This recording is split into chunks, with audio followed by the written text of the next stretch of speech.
Hey, hello. Hello. Boom.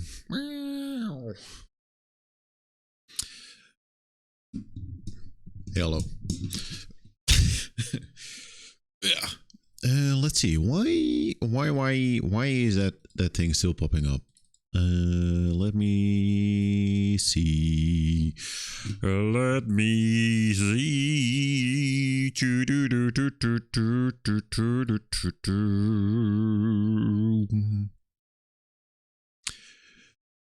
Jonas Kuna, no.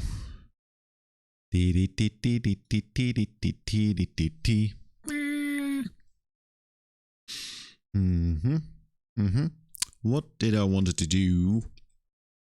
I want to remove this. It's annoying. I want to remove it. I have no idea how. Scenes. It's gone over there.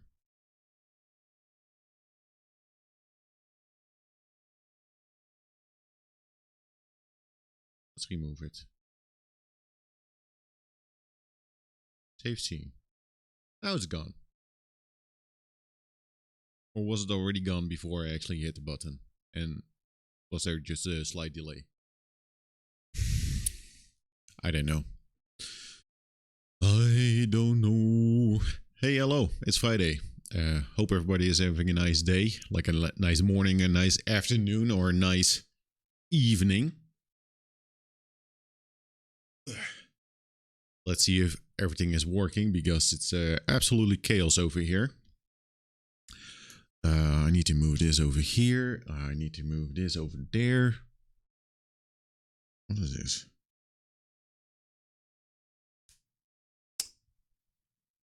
Nice.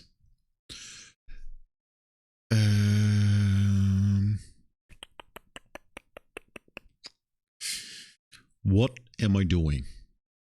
I don't know. Listen. Okay, let's close that. It's already like way too chaotic for me in the morning. It's not even morning. It's already like 12 a.m. Is that working? That is working. It is. Right. Listen up. Listen up. Listen up. Oh man, absolutely chaos. It is chaos. It is chaos. Listen up. This is gonna be a very chill, but also very chaotic stream. Do I need to close my curtain? Nah, it's fine. It's fine. It's fine. It's annoying though. But listen up. What's the plan again? I have no idea where to begin, but that's actually that is actually gonna be this stream. I have no idea where to begin. I need to. I'm trying. Listen. I'm trying to set up a stream to, that might enable me to play a board game. And I was trying to figure out, like, okay, what do I need to do for that? And I had to set up some stuff. And I noticed that it quickly became a little bit more involved than I actually thought that it would be. Just just to have like a. I knew it wasn't gonna be easy, but it's a mess. It's already like a mess. So I was like, you know what? Fuck it. Let's just turn on the stream so you can witness the madness. Because it's not like a digital video game that you play with the gamepad. It's something that you play on the table. And I'm just trying to find out what I need to do to actually do that. So you can actually see what's going on. And the thing is, like, I don't think I have the equipment for it. But let's just show you what I have right now. Oh no! Before I do that, let's just ignore this. This is a thing, but I kind of wanna. This is just me. Listen, I'm gonna copy this, I'm actually gonna go over here so you can see it here as well. Paste as reference. I'm gonna do this. I'm gonna place it here so you can still see the board when I'm talking here. So you know I'm playing I am playing a board game. Listen up, that's big news already. But listen up. Here's a board game, and I think I started out with not like the easiest board game ever to test some stuff out, like what it would entail to set do something like this. But what we're looking at is Gloomhaven, Jaws of the Lion, and I was setting up a webcam. This is behind the scenes. I was setting up a webcam that is kind of like hovering over there, kind of like it's right there. Like a cam is there. So that is actually good. Like it's over there. We got perfect view. I kind of love that I already did that just now. So the thing that I was kind of figuring out, like, okay, the problem with Gloomhaven, Jaws of the Lion, which is I don't know how to describe it. I'm a noob. I'm a board game noob. I got these figures. I got this little dude.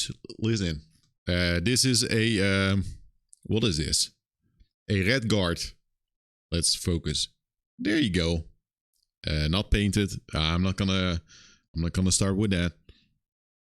Not gonna do that. But it's something like a Dungeons and Dragons type of deal, and with Jalta's Alliance, you just play like a scenario that's like on this book over here. But now you can actually see that it has expanded to like a different book over here, and this is the guide to learn to play.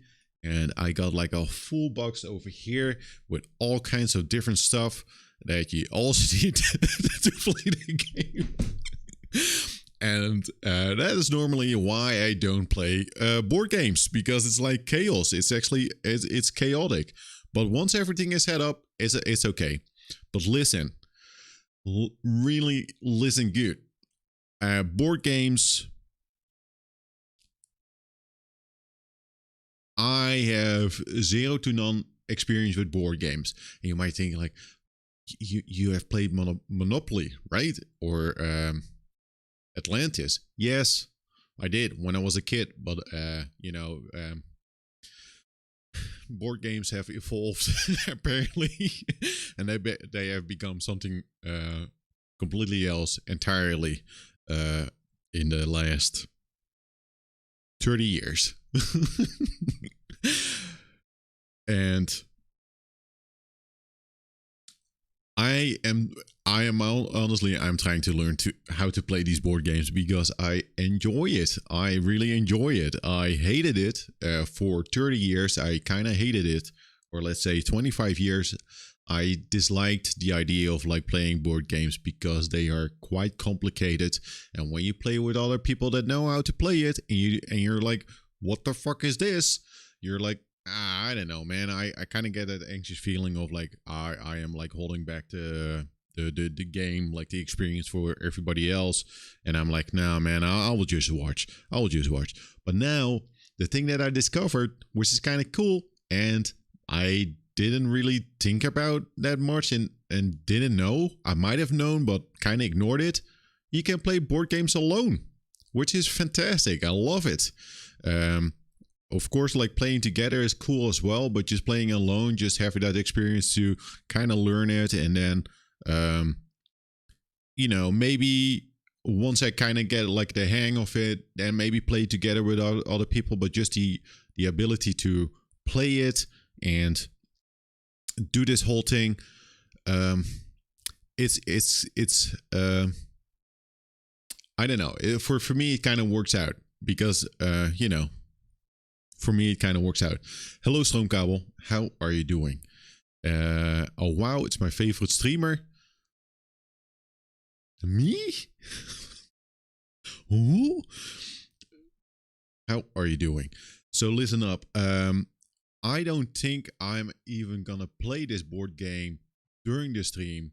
Um, I'm just trying to kind of get a hang of like, okay, with the setup, like, is it doable? I need to set up the webcam a little bit more because this these colors are just like really terrible. I thought I set it up yesterday, but it lost the settings apparently. So welcome. It's chaos. So let's just see if this is doable. The problem with Gloomhaven, this is not on how to play because I am actually learning how to play. I am not. You're doing okay already celebrating vacation. Very nice. I am also celebrating vacation.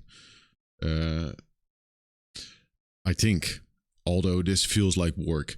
The problem with Gloomhaven is there's a lot of setup. Yeah, I'm doing good. A little bit tired though, and that is why I wanted to play a board game.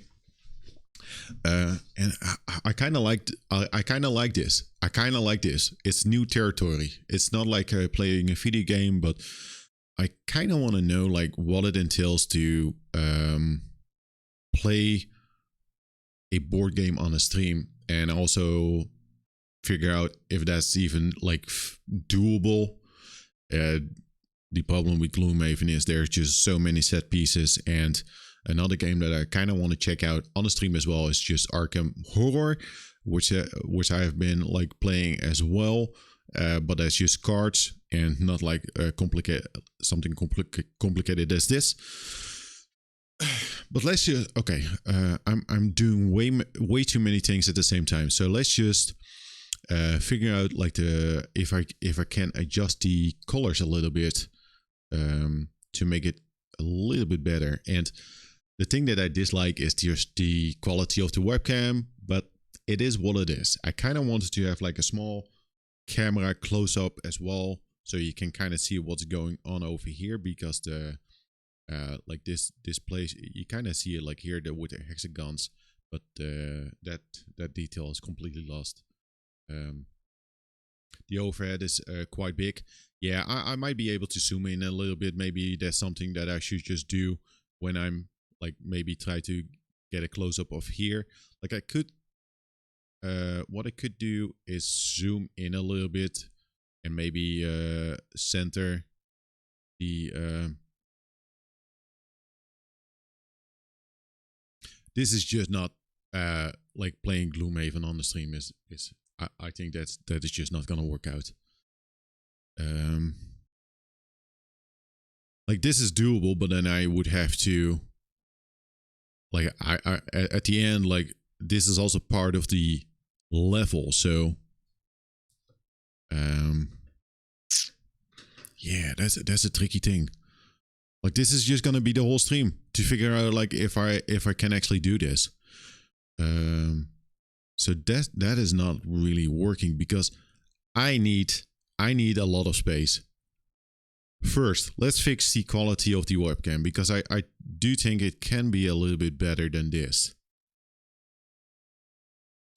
The thing with this webcam, what works though, is that I could show the cards, like if it's like closed up, like the webcam could be good just to show the cards that I might play, but even with the focus, it's a little bit terrible. I wish I had another Sony cam just for this, but that's insane. It's insanity. It's not doable. Don't even think about it. So for the cards, like I could show the cards like this, because that's the whole thing, like selecting the cards, like how to play it. Sometimes the quality is good, and sometimes it is completely lost. It is an 920. Yeah, it's the cam that I used before I got the Sony cam. But I thought the quality was just a little bit better. But my experience is that you just need to turn off like a lot of settings with that thing, just to like make it a little bit Let me tell you, this is the best you're gonna get.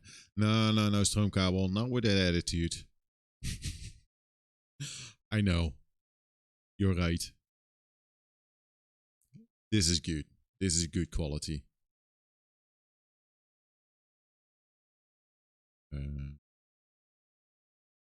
Maybe this. That's just Bloom. Special effect post-processing Bloom. Lame. Oh, exposure, but the problem is, yeah, once you fuck around with the exposure, like the whole frame rate, like this is the best. Like this is already like better, but I think the webcam needs to be if could I lower the cam, because if it's like here, that would already be better. Like of course the text is not readable, but that's like a big goal. But I think the whole thing needs to be a little bit closer. But Gloomhaven, there's just too much going on. A light really helps in 920, but that's not feasible. Or not possible with the text. No. Low light compensation. That's something that I need to turn off. Pen? Why? What's the fuck is it? The pen? No, I don't need. I also don't want to touch the zoom that much, because that will just grain it up way more. Are you using the G-Hub settings or the OBS settings? The OBS settings opens up the Logitech, just like a very simple setting thing. The white balance, I could.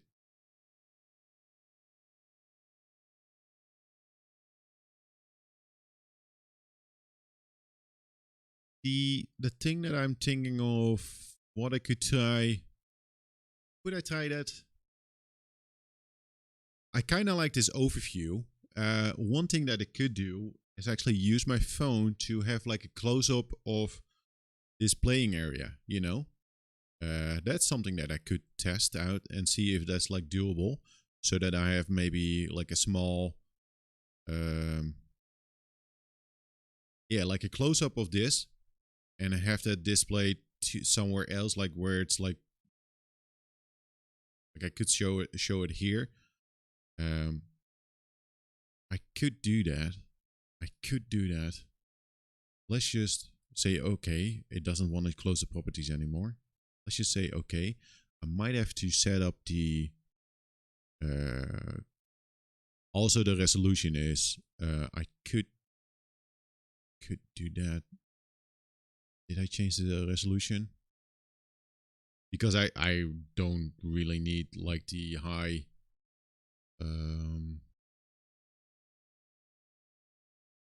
did it even change the resolution?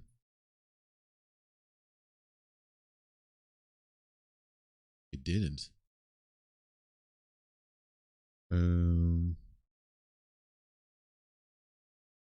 The default is 1080.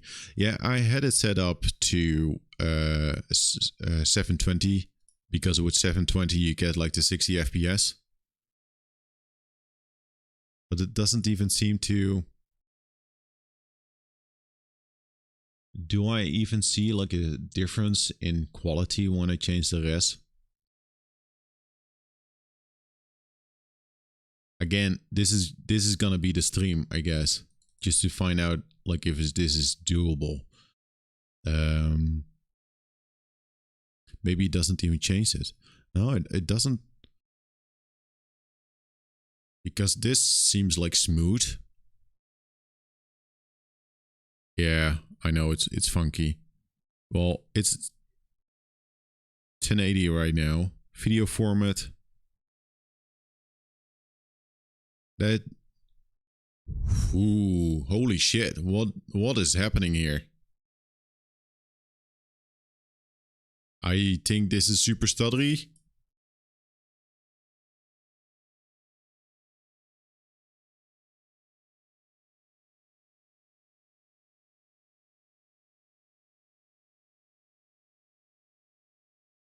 Yeah.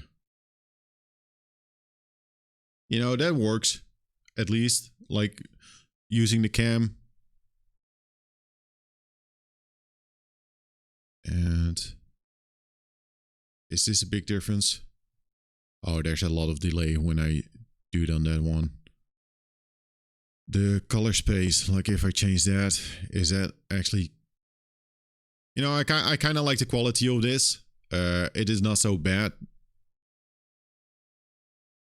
Right? This is like the quality and the color. I could change the balance. I could also change the... I could improve the colors a little bit more, but that would take some more effort. With OBS settings. Color range partial is always better, right?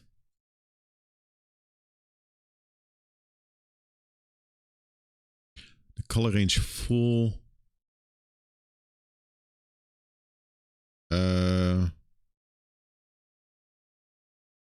I would tell you my settings, but doesn't really help you. Different settings and all that. Yeah, the problem is like changing the settings and actually saving it would probably in the next stream like reset again. Full? No, you need to have the partial. It's a little bit darker. I think partial is always better. OBS webcam settings reset. Yes. Okay, but the thing that I could do, just to keep a note of what you do. Listen, it's cold.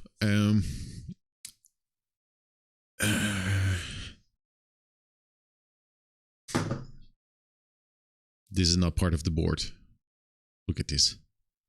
A tiny falcon. Let's place that over here. What I need to do... the other thing that I need to do... and see, this is not even the problem. Tiny falcon, best falcon. For sure. I've had that for many, many years. Listen, the problem is like I need to have the full...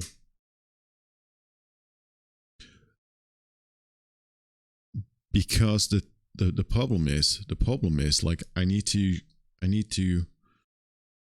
show this whole thing. If I play this game, I need this whole thing. But the other thing that I do need is also this. Sorta. And I have my playing cards for this one. I do have like 2 miniatures here. Yeah. The zoom of this thing is the focus. Well, yeah, focus, good focus for a second. I hope this is fun too. Because otherwise I would have to do this just, yeah, you know, at a different time. But these things I need here, there are so many pieces that you need to actually play this. I could have this over here. Not that important for you to see. Let's just move the falcon over here. Now we have these tokens over here. I think it's a little bit too dark, by the way. Configure video. Just gonna press OK. Just gonna have to...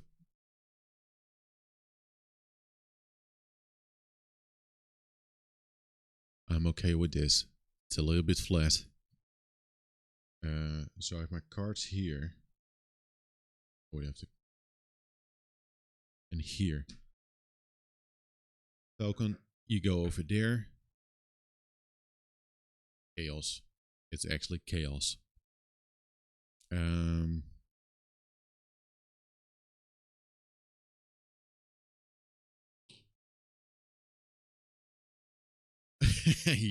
now it's gonna become chaotic.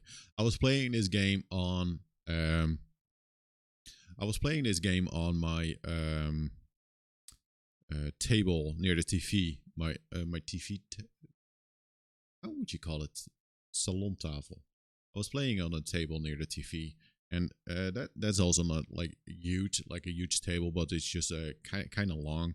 And already with that, I was like too much, like there was just too much fiddling around going on just to like, okay, I need to place my cards here and in there and then there, because if I don't do it like that, then it's just gonna be chaos, chaotic than that. And I have less space. I've less space. You do have like a lovely map. There you go. That's something that I don't need on my table. I might need to glossary, because I'm learning to play the game and still keep forgetting about all kinds of stuff that is kind of important. We also need this.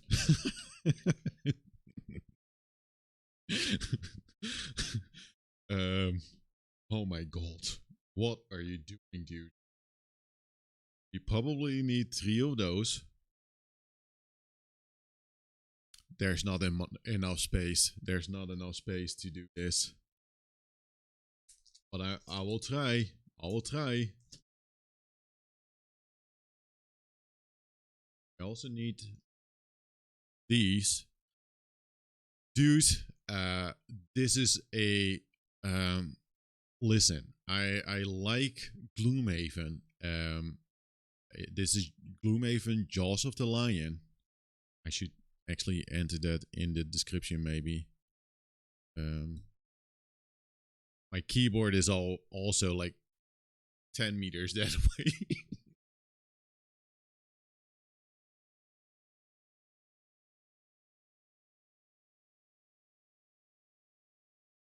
Question mark? Is that actually a oh my god. What the fuck are you doing, dude?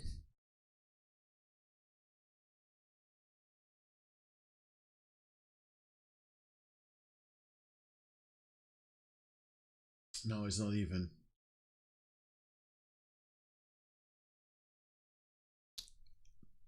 That's not ergonomic. And that's why I play video games. Oh yeah. This is Gloomhaven, Jaws of the Lion. It's a other campaign than Gloomhaven itself. And Gloomhaven is like the big box. It's a big box. This is Gloomhaven, Jaws of the Lion.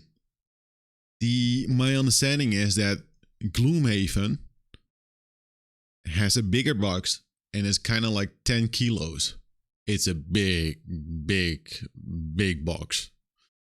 And it has so many set pieces because it's not played with a book, but you do have like different tiles to set up like the dungeon. I don't have the space for that. I someday I would like to play it, but this is already like too much. So let's just it is doable.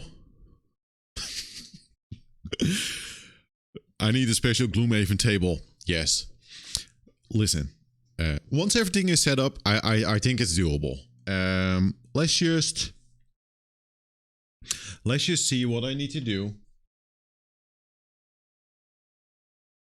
for this scenario, because this is scenario 5.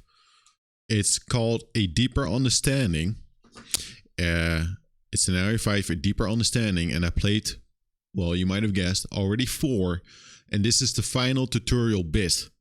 And I'm learning to play the game. That's why this is already like super chaotic. But at the end, we need to defeat a boss. Let me tell ya, scenario 4, it took a long while for me to actually complete it. I completed it in my first try, but it was so difficult. I almost died at the end, and I was lucky. And maybe that lucky was just based on me not understanding some of the rules. But let's just set it up and see what we're dealing with. Because yes, Scotch Box VR. a body good setup. We ended up getting one of those gimbaled webcams that could look in a bunch of different directions to stream Jaws of the Lions. There's so much to look at. Yes. At some point, hi Scotchbox. At some point, I was looking also at like gimbals just for this.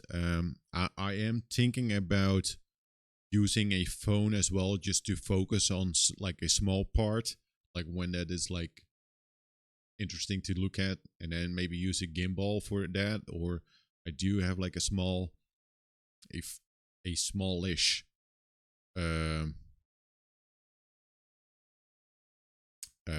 camera stand, but that would also take up more space. But I probably 360 camera. No, that would be insane, dude. Already this setup is like nuts.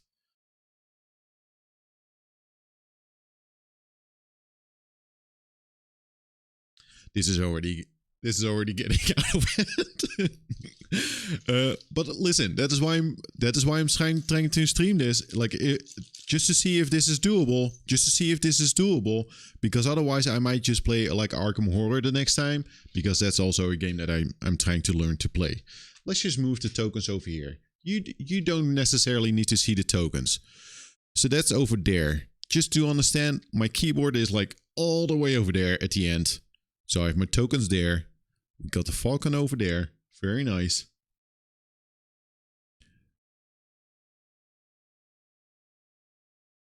You can also use a different webcam pointed at a green screen mouse mat, so that when you have something to show chat, it just appears on top of the board, but the space requirements are crazy. Yes, I also was thinking about that. I saw that in a couple of videos. The keyboard is in a different room. I saw that. That's kind of nifty. That's a cool idea. Also something that I would like to try out. I do have some. I do think I have like some green, like a mouse mat type of deal that I could use. But that would require a new cam. The thing, like, yeah, for me it was important to be able to show the cards themselves, and just me describing like how to do this. The gimbal Insta360 link camera is great, and has replaced 3 cameras for me, but it's like $300. Yeah, that's already like expensive. That's expensive. Sounds interesting though. I like the tech, but it's very good to understand. I am a board game noob, and that is why this is so chaotic. I'm learning to play Gloomhaven Jaws of the Lion, and it's kind of like my first board game. I played some Arkham Horror a couple weeks ago, but I started playing board games a month ago.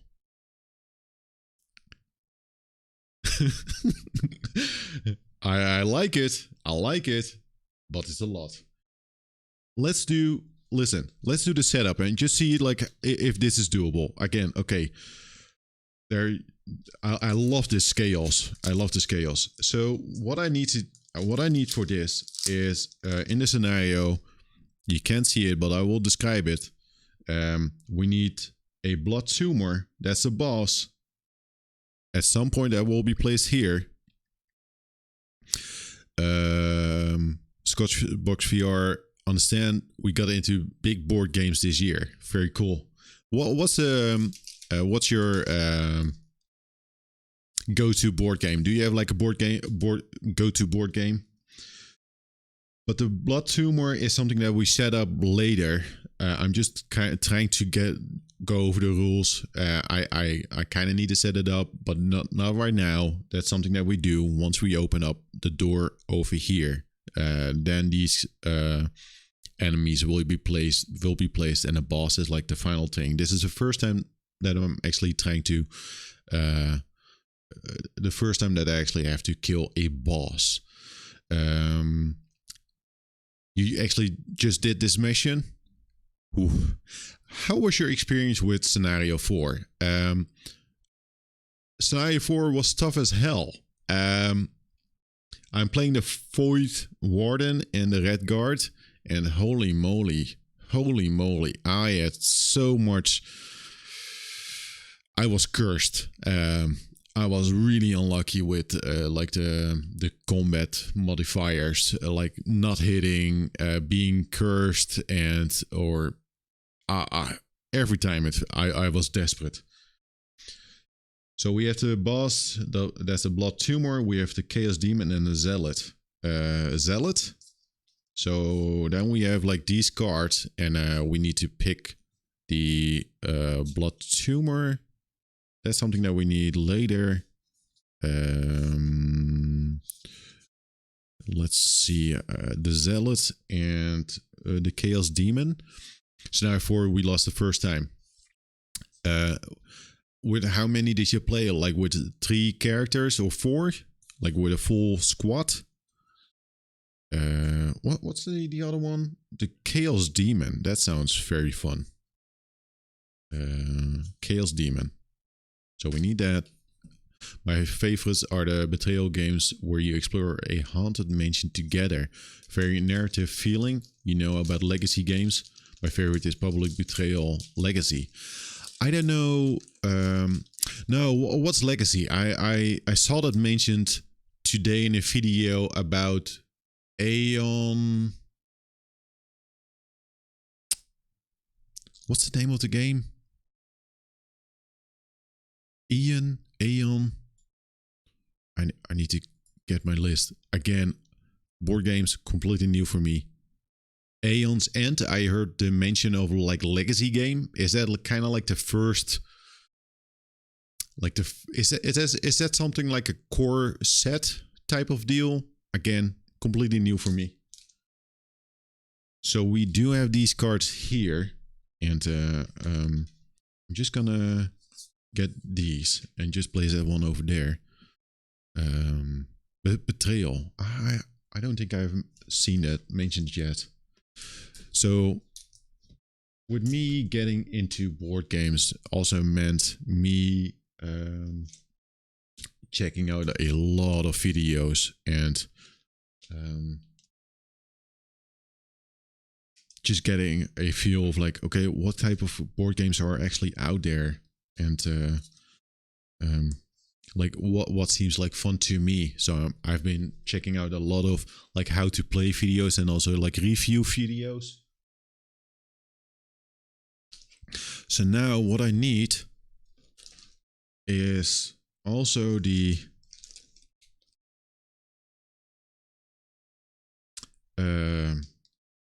damn it, the Chaos Demon. I've been checking out some tips for like organizing things, and the inlays, or like the just to you know, something that you can buy to place all this stuff like a little bit like more organized. That seems like very like a very nice thing to actually have and own. Luckily for Jaws of the Lions is not that expensive, but that seems like a something like that would like speed up everything like a lot. Because the thing is, like, I'm not able to get everything like into the box again. It's just not possible. It's not possible. Those are the Chaos Demon cards. And then I also need this one here. Legacy games are version of games redesigned to change permanently and only be played through once, like a campaign. For example, Risk Legacy plays like Risk, but with a bunch of secret boxes in like Gloomhaven with new things introduced each time. Imagine a version of Risk where you can launch nukes, but if you do, you have to cut the country of friends out of the box permanently. Really? Am I correct in saying that with Risk or with Pandemic, you actually have to like tear up the play cards like sometimes, just so like, okay, you can never use it again? Like, am I correct in saying that as well? Is that actually fun? To me, that sounds like I need to actually destroy like a component of this game. It sounds like a good experience, but you know, it's not like you're cheap or anything at all, or it's not cheap at all. So Gloomhaven has a few legacy elements like the stickers you use to change the map. Yeah, I bought the That's the first thing that I actually did. I bought the removable sticker set because I was like, I will probably play this like a couple of times. Like I would love to have like the Gloomhaven game, but I was like, okay, let's just play Jaws of the Lion, learn it, and then play that like a couple of times with different characters just to get a hang of it. These are the Chaos Demons. So before the stream started, I was like, I will probably have to set it up. Do this before I actually start the stream. But I was like, no, you get to experience it as well. Because if I have to do it, you need to watch it. Because this is just a part of it. And maybe I will play a little bit. I will probably play a little bit, or at least just to get a feel of like this scenario. So, man, they said board games are relaxing. I kind of like the setup. That's a joke though. I like the setup. I think it's relaxing just to set it up and maybe like have a cup of tea and then actually start playing it. With scenario 4, I had it set up like a day before and then decided like, oh, you know what? I'll play this tomorrow, and then see if I can actually do it. So I need to place like their icons on the map here for the Chaos Demon, and I'm playing with 2 characters. So this actually says like, okay, you need to place like a Chaos Demon here, just a regular one. And at some places you also need to play like place like an elite one. It is fun, but it does mess with your head the first time. You have to think of less as a board game, but more like taking your friends to a theme park. Otherwise, it's a real difficult to destroy board game you paid for. But if you get into the spirit, it makes everything very high stakes. Get a character killed, here comes the scissors. Yeah, it sounds cool. Like if you play with a couple of friends and you're like committed to the board game, and I think if you have already like like what you're doing, then yeah, I could see it. Like if everybody is like, okay, let's just do this, and maybe you buy like together. I don't think I need this one. No, let's just use this one. Yeah, I have ADHD and I couldn't get everything into the box. Fortunately, my partner is the very organized kind of autistic, and it's great at that. Yeah, to me, I was just like, okay, I'm dedicated to Gloomhaven, Jaws of the Lion right now, so the box is what it is, and it's doable. But I noticed like once I started playing Gloomhaven, it was kind of difficult to play some more Arkham Horror because everything was already like set up. So do I need the... Yes, I do need a Zealot. Is it the Zealot? Let's just call it the Zealot. And there's an elite one here next to the door. Thanks for the follow. Apologies if the music is very loud. I'm gonna turn out. Apologies, the music was probably very loud. I can't hear the music at the moment. Apologies again. I need to change that. Or remove it.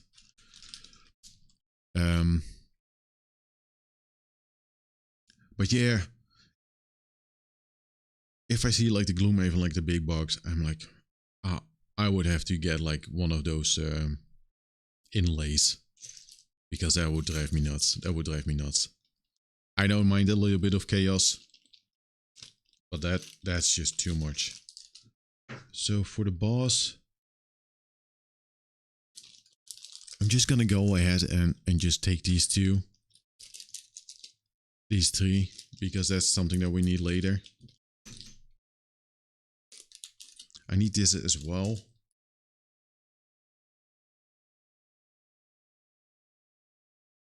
So yeah, I've been playing this for the most part in the last 2 weeks, and I want to get back into Arkham Horror again, just because it's very cool.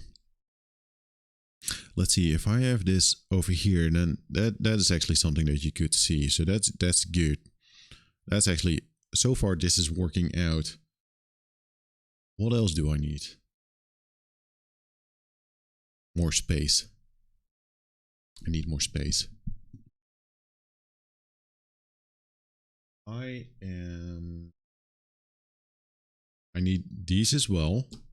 See, this is doable.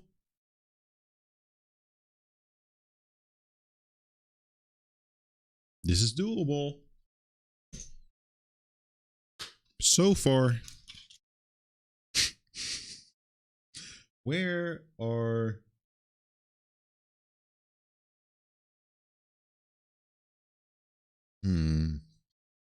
Where are the modify cards for my characters? Maybe they're still on a coffee table. That's what you call it. A coffee table. These are the monster cards. This game is so complex, we have ended up relying on Twitch chat. Every time we have an edge case question like how does this card interact with this card, someone in chat can tell us instead of staring at the glossary for 20 minutes. It isn't an easy game, is it? Yeah, that has been my experience as well. I also noticed that sometimes I need to check out, like, okay, what does modeled mean, or the wounded, or like poison, like what? Those are like the easiest things to figure out. I think with scenario 4, I had quite a few questions about like the things that you had to destroy in an environment, like, okay, what kind of attack can I actually use? But also with a lot of cards. Yeah, let's see if I can actually show it. What I didn't know, and I might have known with the card, like what I didn't know is that this dotted line, let's try and get a little bit of better focus for it, but you can see the line over there. It's a dotted line. I might have known it, but I thought you had to pick one of these, but you can do both. So that was something that I had to really like check out, like, okay, how does it actually work? And also, I picked up like an item like the mana potion. Let's see if I can actually...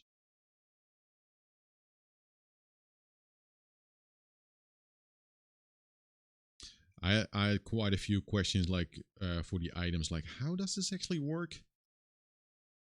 When can I use this?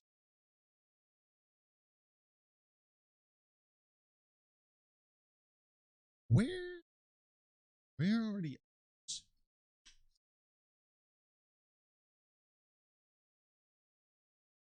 Is it? I will be right back. I think there's still like a...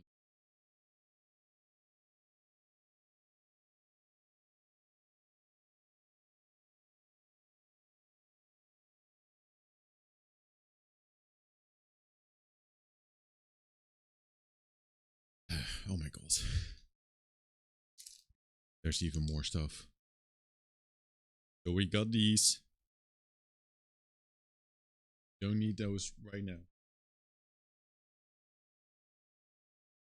I need to remind myself that I still need to do a city event. Woo. But yeah, I had one of the questions like what I didn't know, and I really had to like read up on it. Stupid cam, just focus. Sometimes the focus is like pretty good. Do I need to like do the YouTube thing, like hold my hand? Just trying to figure out like this cam. See, it says during your turn infuse any one element. So I was thinking like, okay, I needed an element for this attack, or I could use like an element for this attack to amplify it to get like +1 attack. So I was like, infuse any one element. I was like, okay, so it's a mana potion, so you just drink it and then you can actually use it. But that's not the case.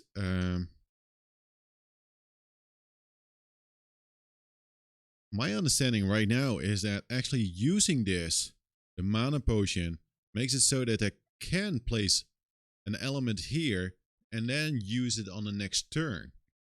And not during the same turn. Like I know, like when a card actually says like, okay, you can like get the element over here, then do it. But I was like, okay, I buy a mana potion with the money, and it says like infuse, so I can use it right away.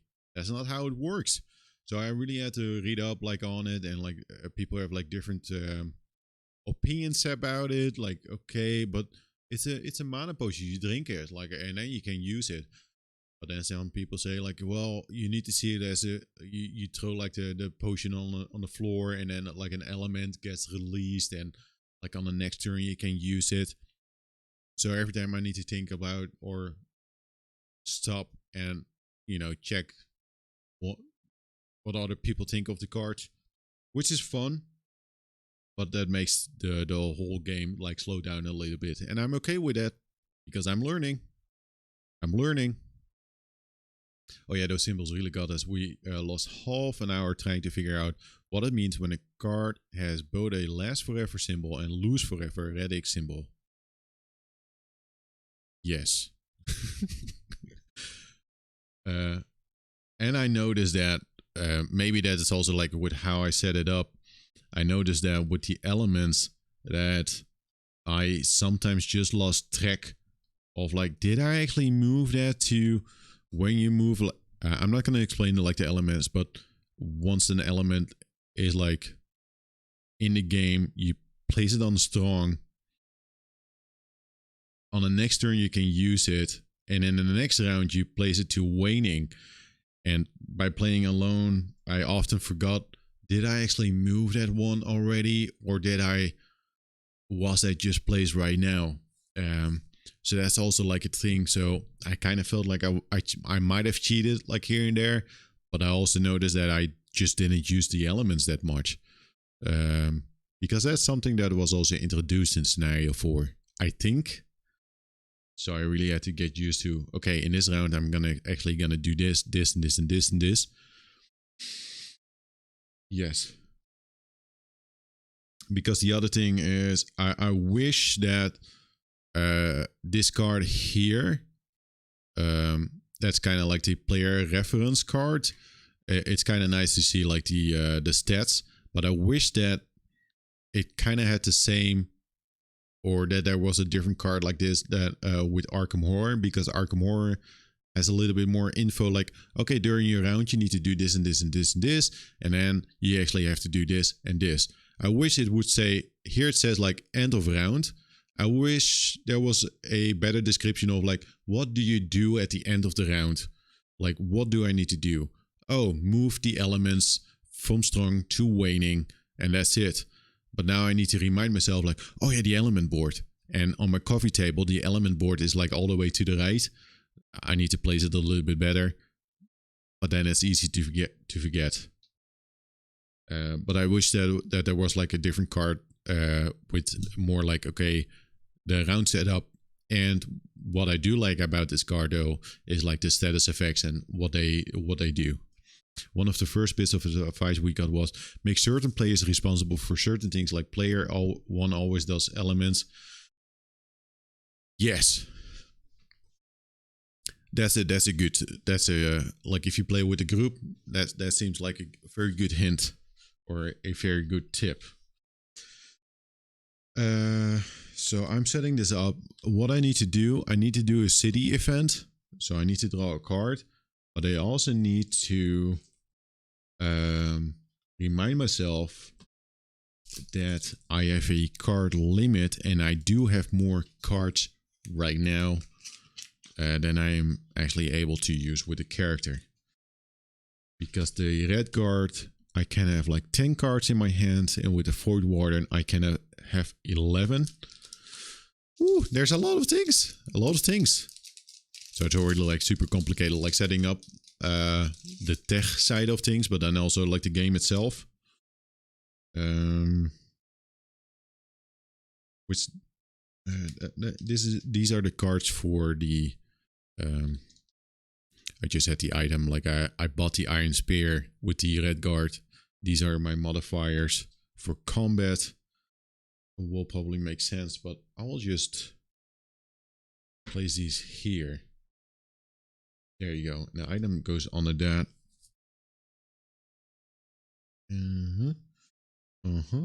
So I had the mana potion. I gave that to the Void Warden. I always forget about the items as well.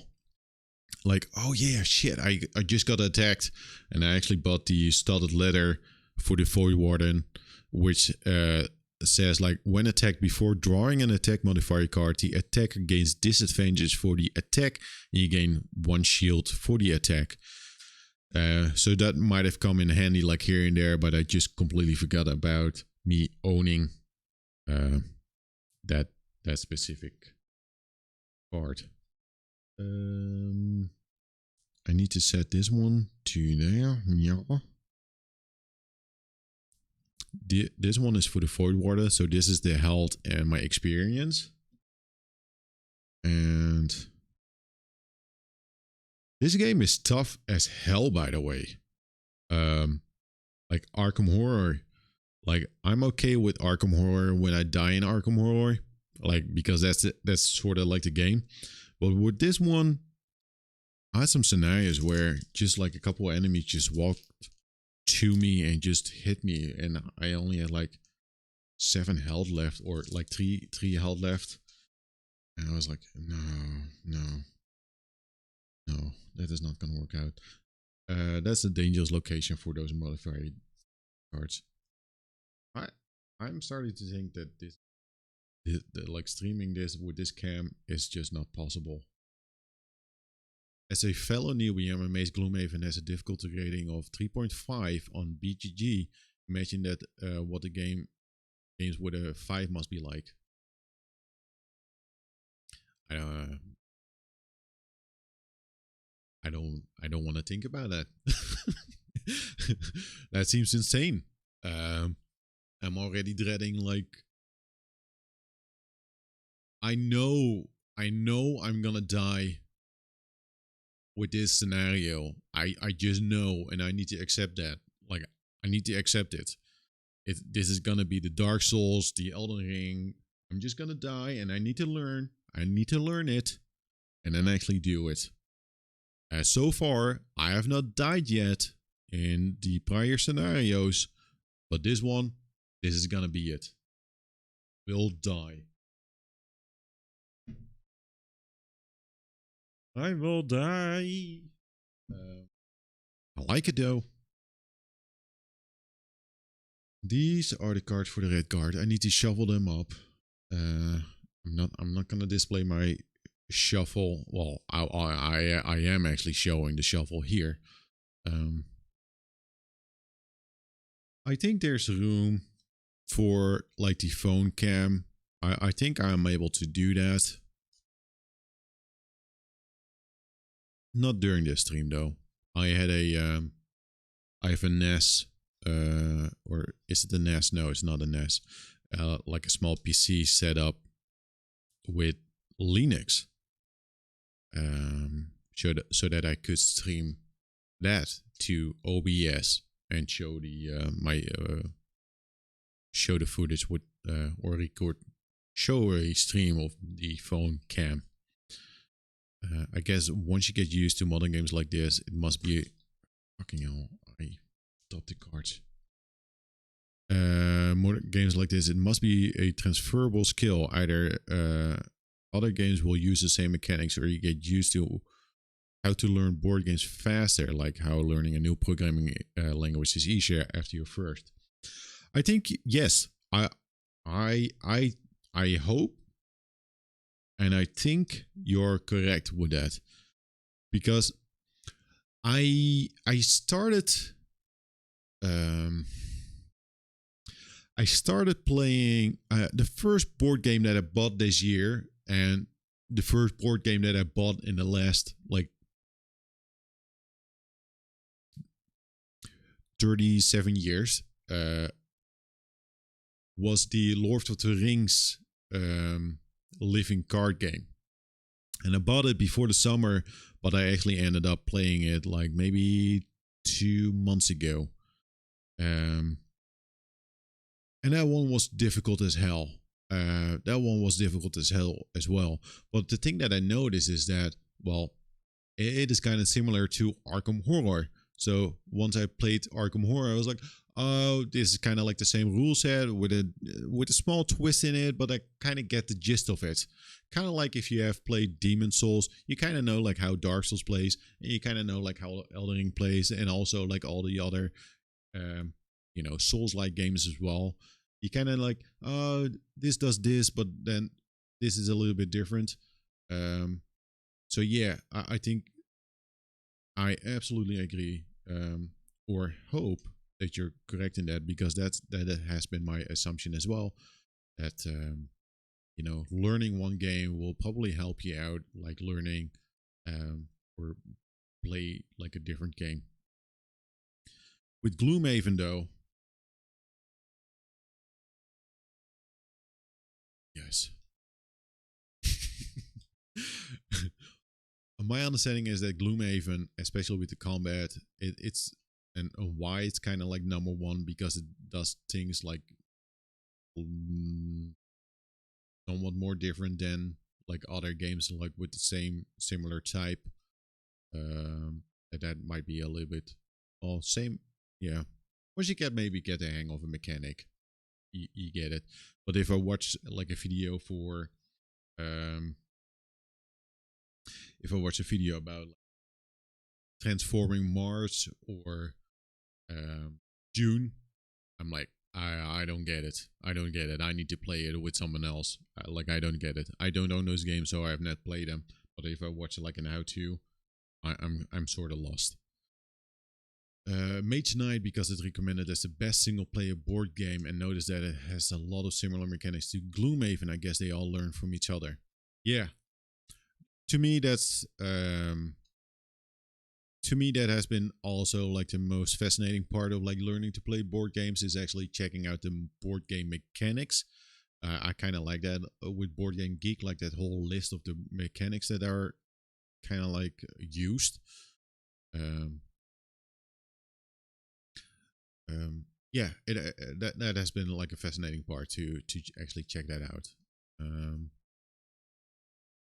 and yeah, seeing like similarities and all that stuff. I think at some point you kind of know, like you kind of know, like, oh yeah, that's my hope, because again, I'm trying to learn, and it has been a lot. It has been honestly a lot. Maybe Gloomhaven was maybe not the best pick to start out with, but you need to start somewhere. Mage Knight has been, I had it on my list. Um, it seems like a cool game. The other game that also kind of stood out to me was Descent. Um, but another one that I kind of like the look of was Clank. And I've been I've been in a rabbit hole for board games, like what? But I think I will stick with for. I really like this, but I feel like I need to stick with Gloomhaven um, for a while. Actually, finish this one before I jump into something else. But Mage Knight, Descent, Clank, somewhat similar but different. Now it's different. I guess it's different. Um, so these are the modify cards for the Chaos Demon and then the Zealot. Basic, I don't need. Place them somewhere. Back in the back.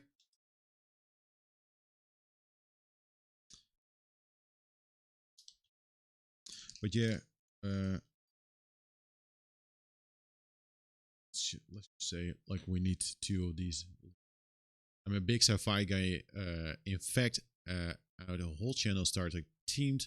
There's a reskinned version of Maze Knight where you play as the Enterprise flying around space. Sadly, sold out everywhere. So silly magic version it is. Um,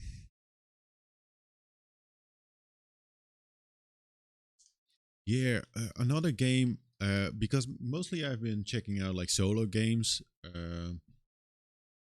for the reason that I explained before, so I can learn it and also like, you know, maybe play it with some friends, because some friends of mine, they are like board game geeks. They have like a ton of board games, and I kind of understand now why they have so many, because it's a rabbit hole. You kind of want to play a lot, but they have a lot. Like they have a huge collection, and um, so I've been checking out like solo board games, and one game that's on my list. It's not like super high on my list, but once I get the money for it, and once I played a couple games, because I need to play the games because I bought too many games, is Nemesis. I also really like sci-fi, and I like the horror, and I like the alien, the sci-fi alien type of vibe. Nemesis, and then you have like Nemesis Lockdown, I guess. That looks cool, man. Nemesis seems like a game that I would really like and dig to play. Like I like the aesthetics. It's easy to not notice you're a hoarder. It's all in the Steam library, but once they are physical, it eats up your walls. Yes.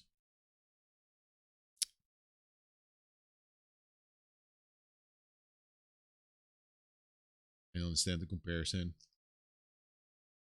Deep down, I don't like the comparison, but you're completely right. Nemesis is similar to Betrayal, same mechanics, mostly co-op until some spooky narrative makes one betray the rest. I'm gonna put Betrayal on my checkout list. I will check some videos out later. Another one for the list. There you go. Let's see. On my list, like I'm keeping track of a list, like games that I might want to buy at some point. I'm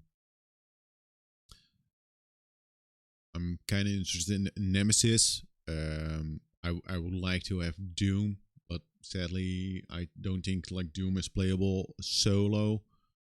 But it's Doom. Small World is something that I kind of want to check out. It's like low on the list. Dice Throne seems like very cool to play. Another sci-fi game. Listen, I like Terminator, and the thing that I noticed, or is that the Terminator Genesis board game, The Rise of the Resistance, is apparently pretty damn good. It seems cool, so it's up there. I think it's also like solo. Terraforming Mars seems like interesting, but you got like the Eris the Eris, something that's more like solo and somewhat easier to do. But yeah, the Terminator Genesis, the miniatures, the quality is probably not so good, but overall, people seem to be pretty excited about it, like the Terminator game. And it's more like, yeah. Another one that I noticed this morning was the one deck dungeon, which also seems kind of interesting. It's just a card game. It seems kind of like easy to get into. But yeah, I will check out Betrayal. I like watching the videos out, all the board games that are out there. Listen, I've been streaming like for an hour, and I've not even started to play this.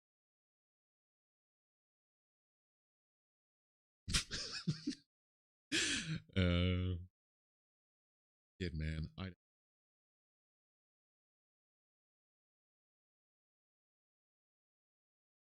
like setting up. I like this, but it's a lot.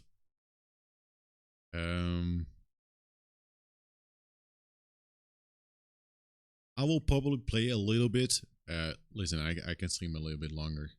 I will probably play a little bit, but not finish this whole thing. What I need to do now, I need to do the city event. I also need to choose my cards. I don't think I have any money to buy items. Well, no. with the red guard, I do have like 29. I might. Thanks for the cheer. It's still a successful stream, if not successful level. Yes. Well, that's why I said like, hey, this is kind of like setting up and also testing out the stream. It's a stream test for board games. I think playing something like Arkham Horror is like way more doable. But I do feel I need a different camera to like have some close-ups. Because yeah, like I could move the camera a little bit closer, but then you would lose like the whole thing. With the red guard, I do have some money, and I think I need to maybe buy the poison dagger.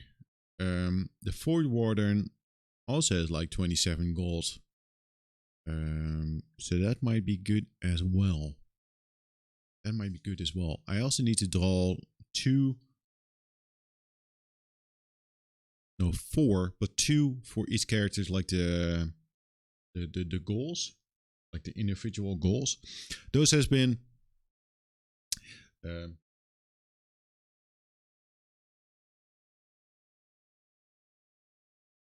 I talked about the like the mana potion before.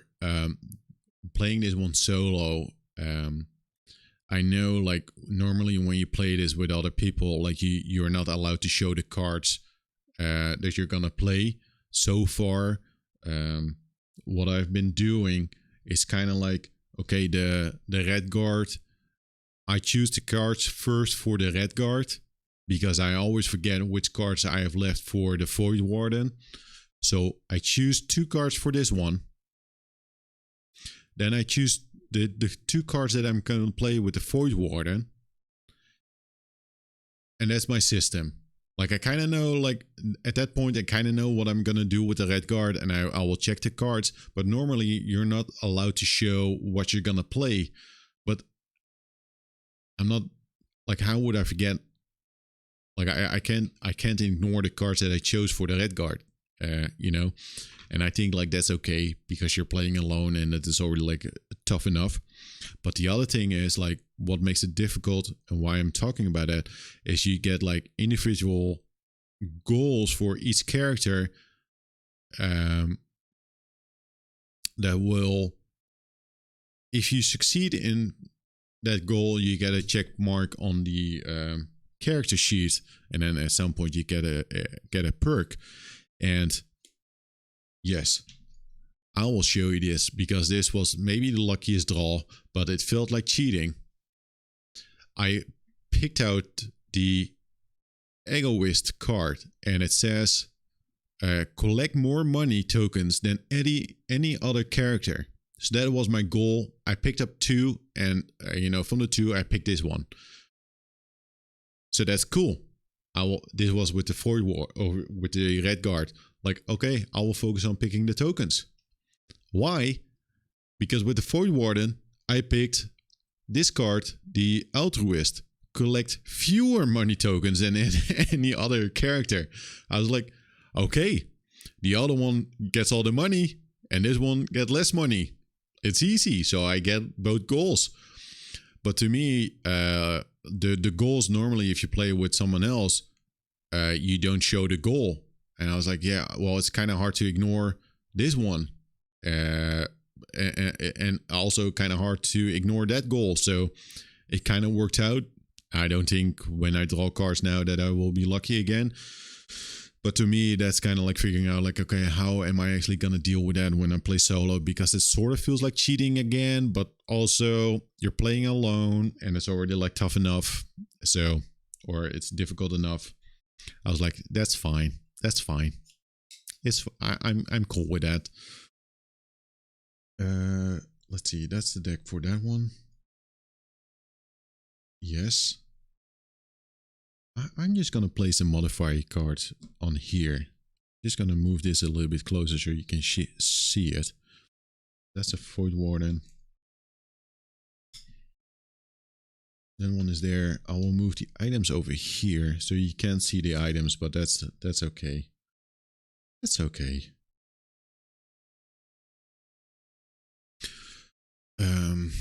But yeah. So here and there, I feel like you're sort of cheating, but I'm having fun. I'm not cheating with the combat. I don't think I am. Um, there has been a few moments where I was like, "Oh, I completely forgot that I was actually able to do this." I think that was with the with an item. So I kind of rolled back and said like, okay, I kind of forgot that I actually had that item, or I misread a card with the Void Warden. There's like one card where you have to be adjacent to the other character to actually enable like an effect, and I didn't read that, and I was near the character, so I actually chose like a different. I don't think I picked up a different card, but I was like, okay,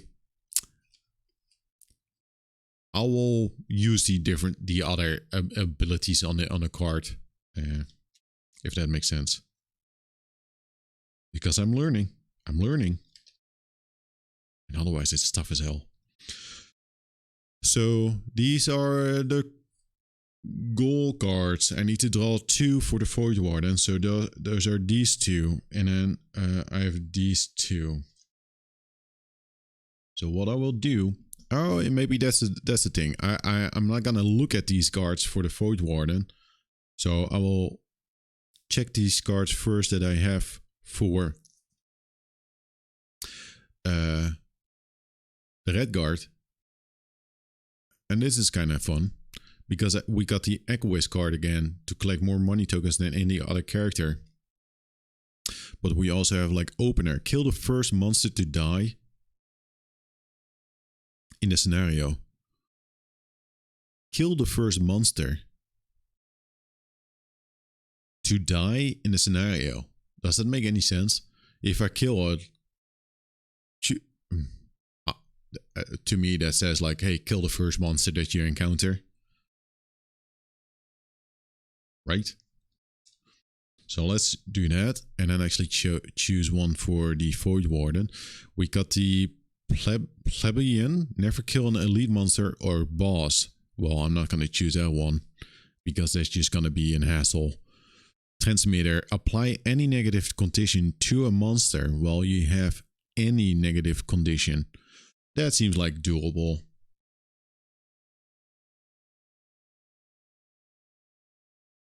That seems like doable. So now those are personal goals that we can do. I just place them over there. Just gonna move.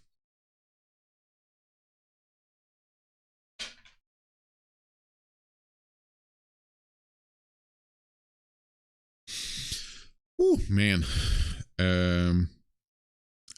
Are these items available to the shop right now? Let's see. I don't think that's well, is a poison dagger available? That's 9. So before you go out, you can buy items. These are the items. I think this is all correct. Yes, it's all like below 10, below 14. So you have like throwing hammer, shields, wing shoes. That enables you to like jump during your movement, because an obstacle will, or some points will take. Oh, there's actually like another door here. I did not even notice that. Oh, that's good. So there's a door here, and there's a door here, so we actually don't have to move these here. But I'm gonna focus on. Well, I don't have money for the eagle eye goggles because those will. The description is during your attack, gain advantage for the entire attack action. So you can pick out like 2 modifier cards. It's a like +1 or +2 or -1 and -2, but you can choose like the best card. The poison dagger. The problem is that I do already have like an iron spear with the red guard, so I don't have an item slot available for the red guard for the digger. During your melee attack, add poison to a single target, single attack. But that's something that I will probably never use with the Void Warden. So that's a waste of money. You know what? Young boy, is this game scary? Difficulty wise, it's sort of scary. Yeah, I think it's is it scary? Yeah, maybe. If you're scared of losing, then it's very scary. Yeah, because it can quickly get out of hand, and some enemies deal a lot of damage. During your attack, gain advantage for the entire attack action. So that's 30 gold, and I do have like 27 with the Void Warden and 29 with the Red Guard. So the thing is, like, I'm not gonna spend any money right now. If you play an enemy drops loot or drops like a coin, that's 2 gold. My understanding is, even if you die or get exhausted, you still get the money. So I'm just gonna save up. Now, I actually forgot something. More setup. I forgot a few things. And maybe I'm close to actually... Maybe during this stream, it's just our goal is to defeat like 2 enemies. One here and the other one is here below the mic. There you go. The other one is here. So we have 2 Chaos Demons that we need to attack.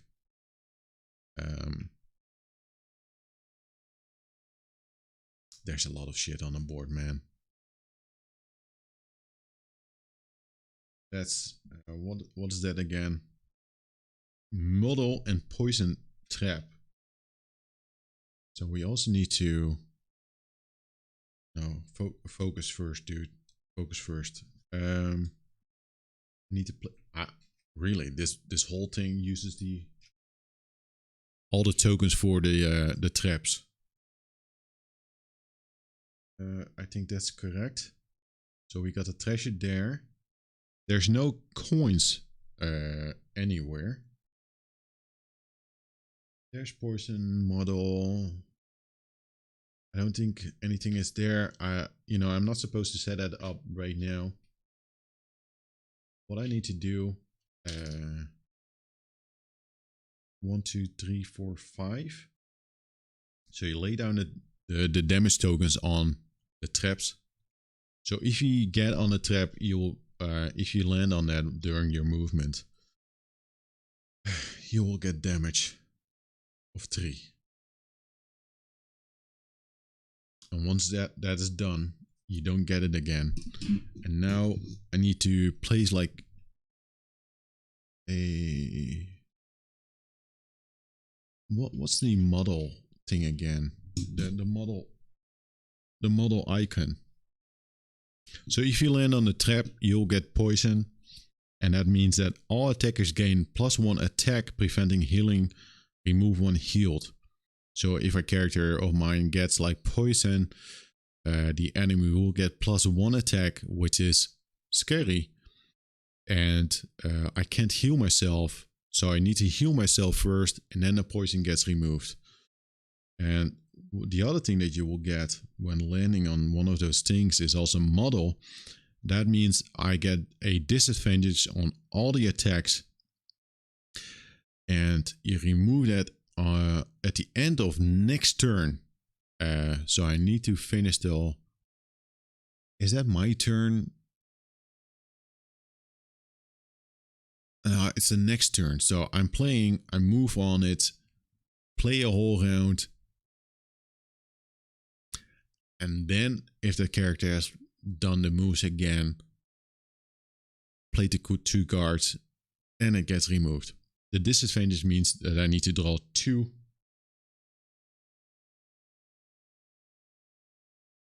modifier cards and choose the worst one.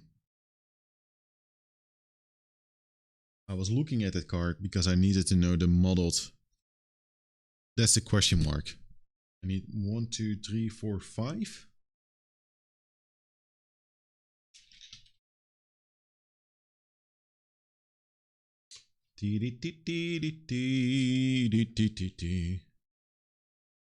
Just need one more.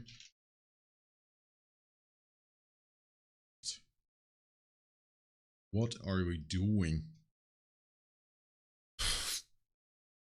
I need coffee.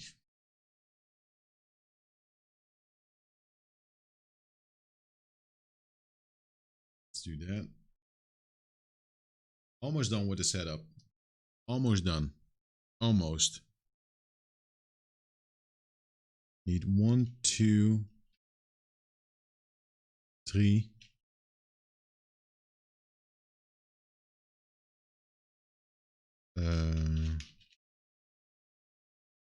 I need another icon. Base thing.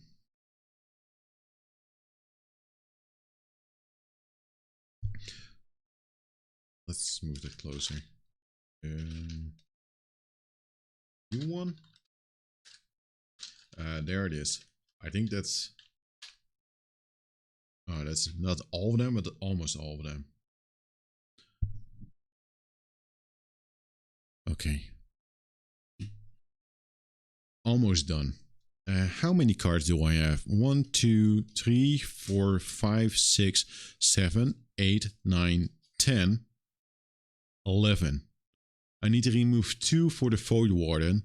And after completing scenario 4, I do. No, these are the red guard cards. Idiot.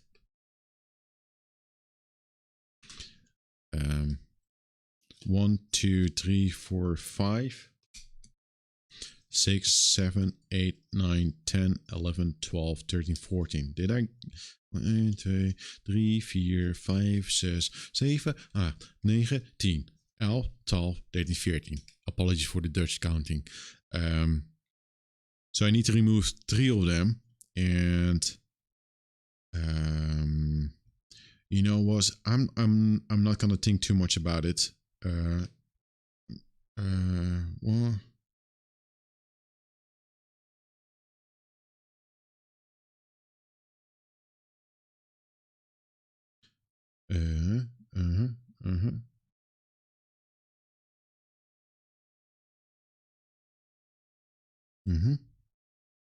I have no idea, dude. I have no idea.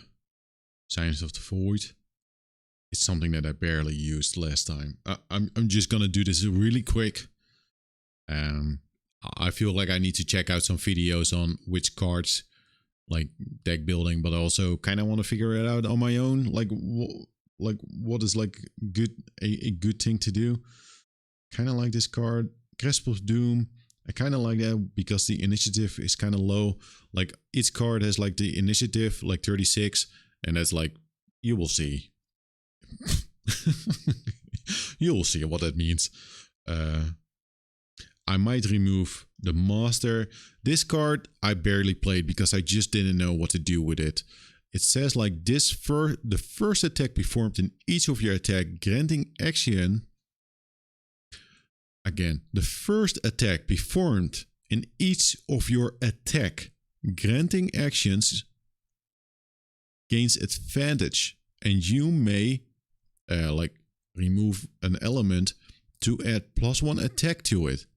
In addition, when you grant monsters attacks, they use your attack modifying card. Does that mean if I have this card, the turn out the lights that says like below, force one enemy within range to perform attack, is that the granting actions? One of the granting actions, like granting an attack, this one grants an attack. Right, I see. In addition, when you grant monsters attacks, they use your attack modifier deck. So that's something that... Oh, I see. I never used it, but I kind of get it now. My understanding is like if I use this, I get like 2 experience. Like one time I get like 2 experience, and it's sort of like an active card. So you always have that enabled, right? Like this is always enabled if I play this and have it in my active. And if I want to remove it, I place it in the lost section. So I lose the card. It sounds nice. Too complicated. 1, 2, 3, 4, 5, 6, 7, 8, 9, 10, 11. That is the maximum amount of cards that I can have for the Void Warden, which is like listed here. I'm just gonna place these cards here. Then I can have like 10 cards with the red guard.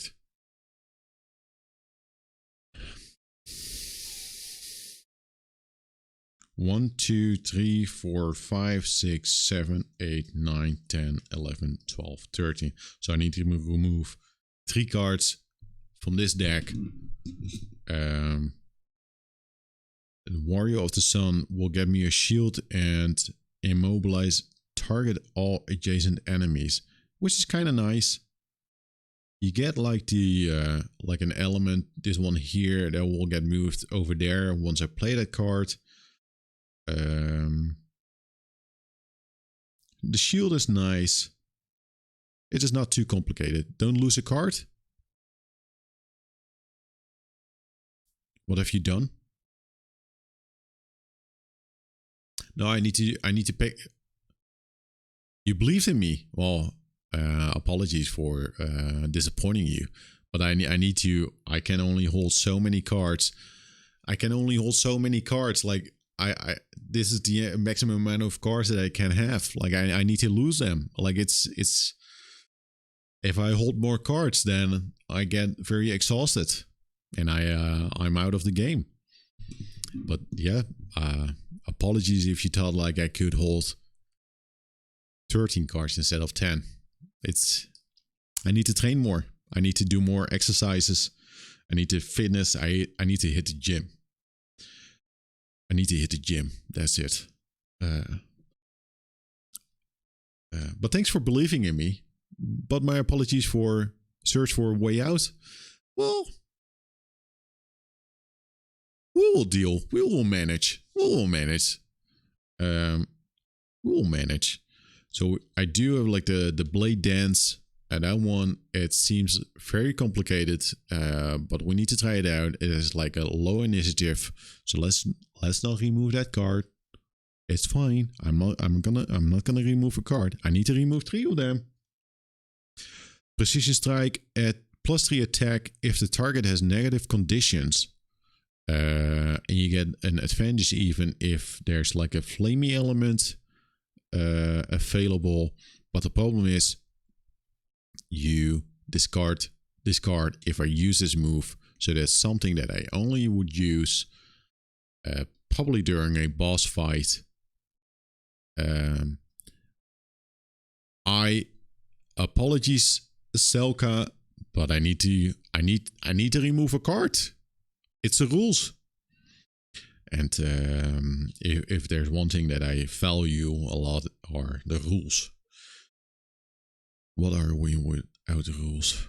Twirling stabs target all adjacent enemies. I don't know. Low initiative, so that's good.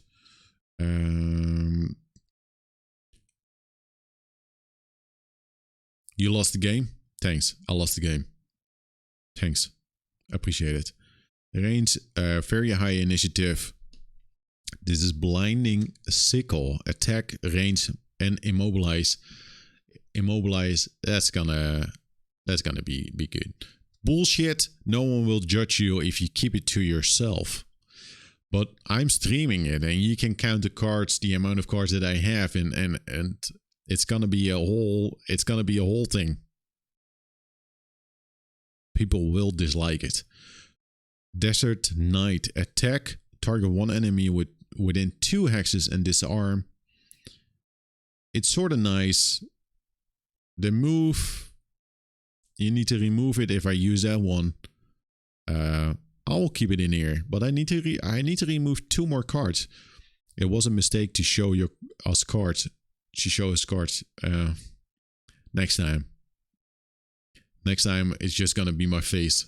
It's just gonna be. It's just gonna be this. Like, I'm playing a game and I'm not gonna show you what I do. I will just say I defeated the boss.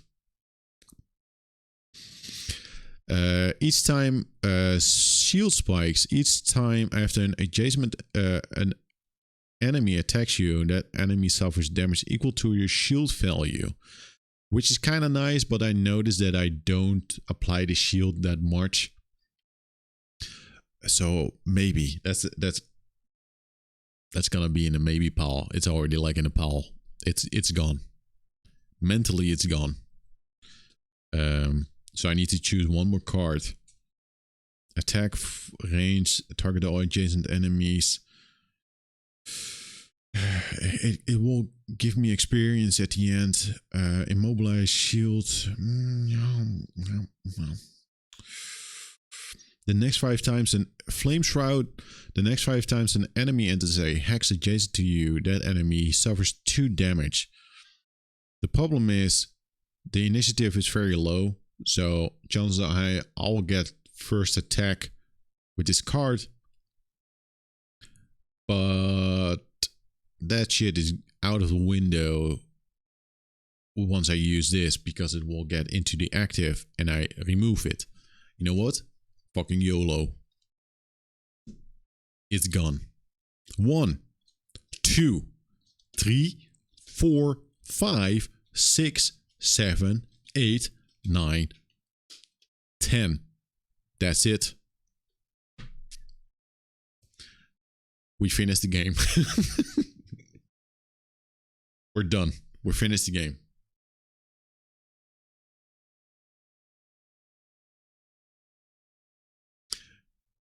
You gone great. Thank you.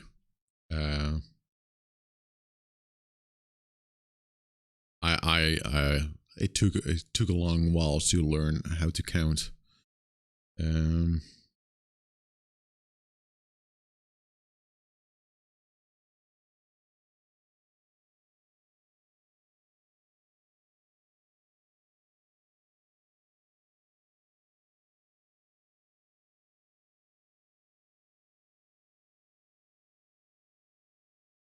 1 second.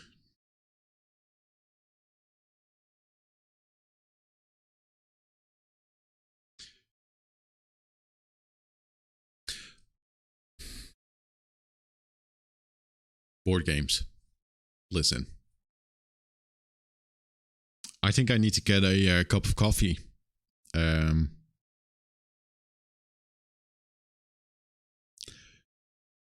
only thing that I need to do is a trap. Oh, probably. The only thing that I need to do is actually play if I'm correct, a city event card. So that's something that happens before we actually start, and that maybe it will give us some money or like a disadvantage. I don't know, but I think we need to do that. Because before going to this place here, where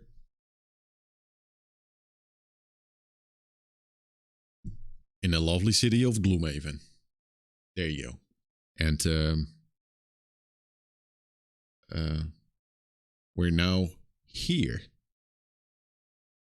So I think we went from like a place here to there, and something happens in between here while traveling to a deeper understanding. Scenario 5.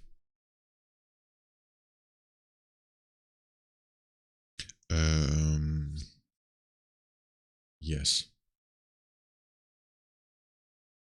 So that's something that we need to do. We need to check out that card. I also need to read up the introduction. I will place the modifier cards there for the monsters, and then these here. these cards are removed. I'll just keep those over there. I gotta...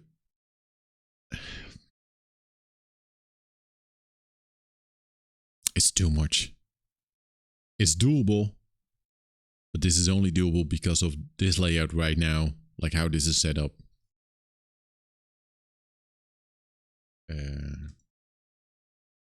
Yes.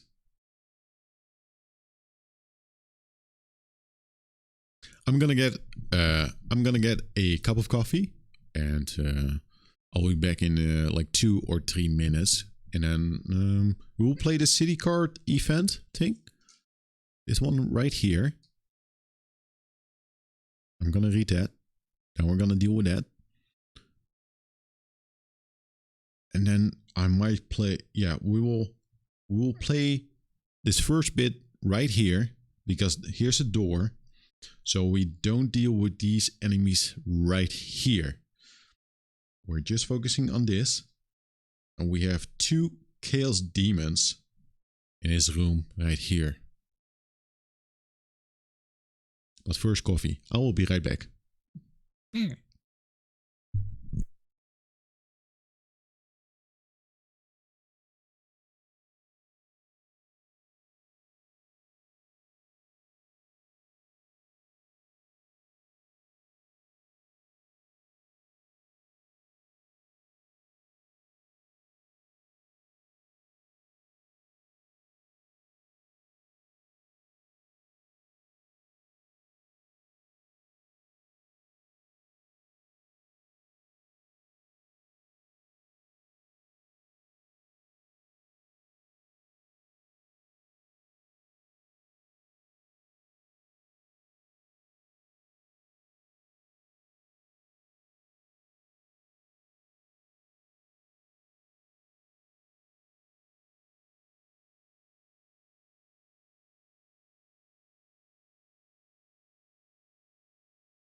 Hello.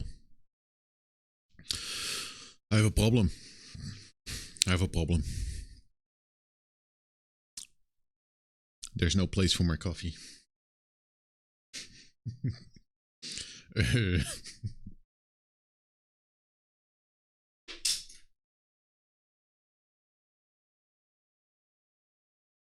Who I am? I am Scaffa.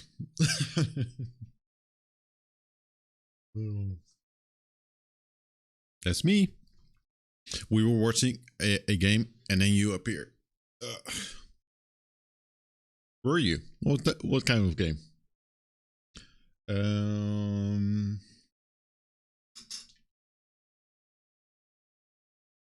Yes, let's play a. Oh,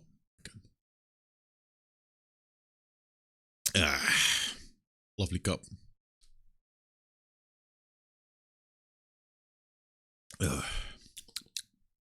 Very nice.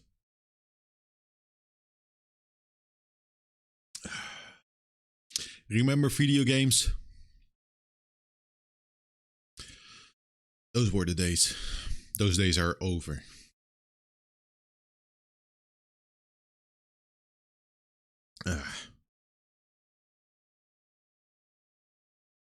Listen, normally it wouldn't take that long to set this up, but the video games are for the darn kids. Yes, this is the real deal. Like this is a video game. Listen, this is an actual. This is a game. This is the next evolution. But wait, you're making a video of the game. Exactamundo. That's how you do it. So wouldn't that make this a video game as well? Maybe.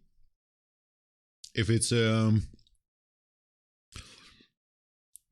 if you were playing a game Stroomkabel and I was controlling it, then it would actually be a video game because I would be the AI and you would play. Twitch plays Gloomhaven Jaws of the Lion. That sounds like a terrible idea.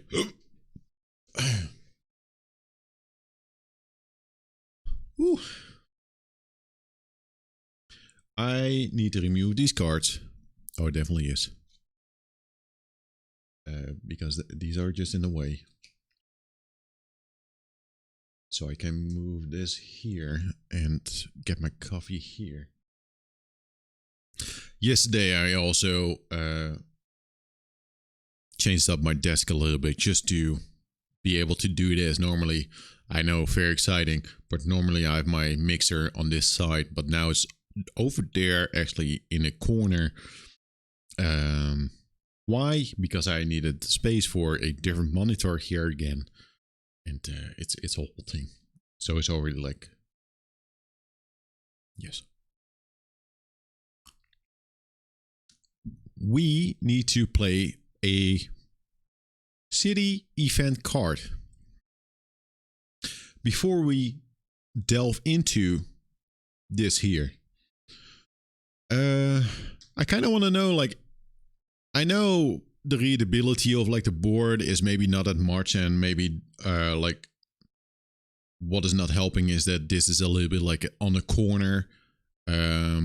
And I know the resolution is not that great of the webcam, but it is doable, right? Like it's doable. I think if I would play like Arkham Horror, like a card game just on here, that would mean kind of like use this space. I could get it a little bit closer, but that would be a better fit to stream than Gloomhaven. The problem is like with Gloomhaven is the setup with the board. The next time this could be like super long and then I would have to place all the stuff over here. But so far it's doable because I'm not going to buy a new cam just to play board games on the stream. Like I said, I will probably use the phone.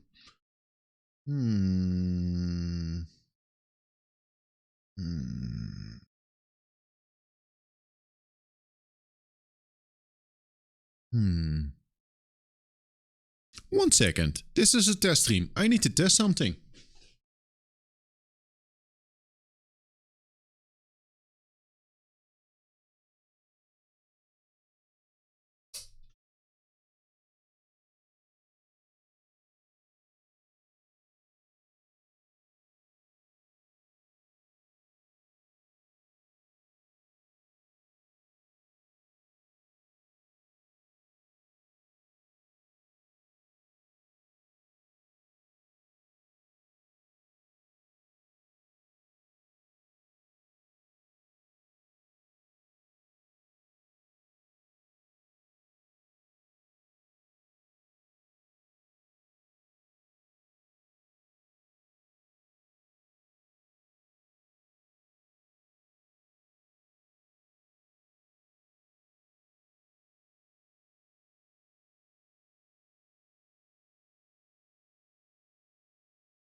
Is there audio? Right now?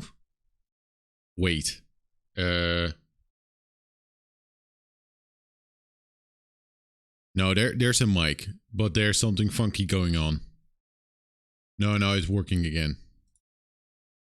Because I was... Yes. Is it on right now? Or is it off? Now it's fixed. How did I actually do that?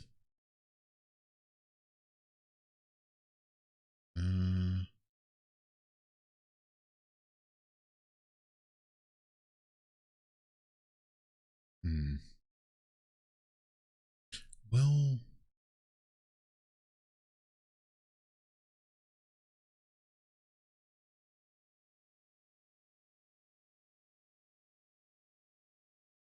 Why is it...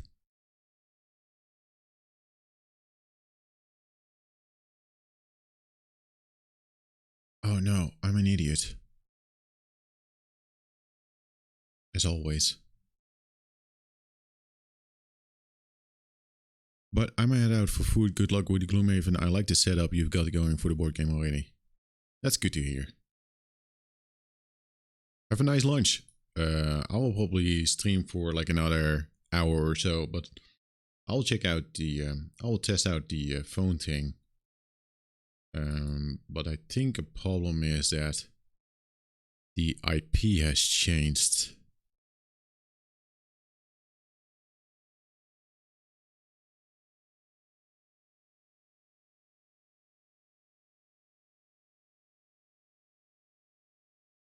Yeah, that is not gonna work out.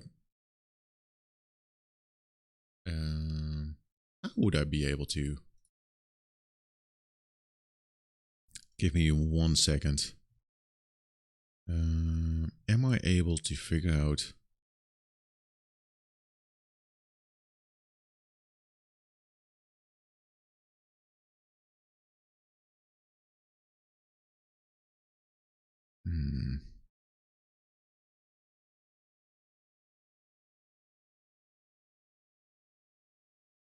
It would be on there.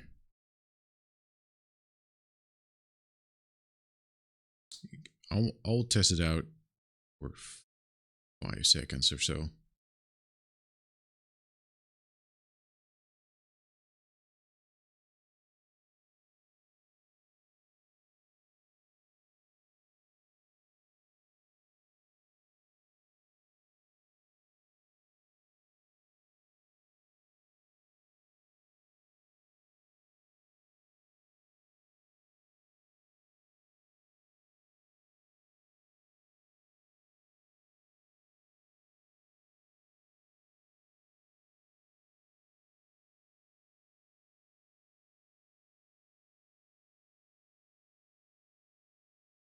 I don't know. I'm trying to get like a live feed for my phone, and I had to set it up, but I gonna assume the IP has changed of the phone. I just wanted to see like the quality of it.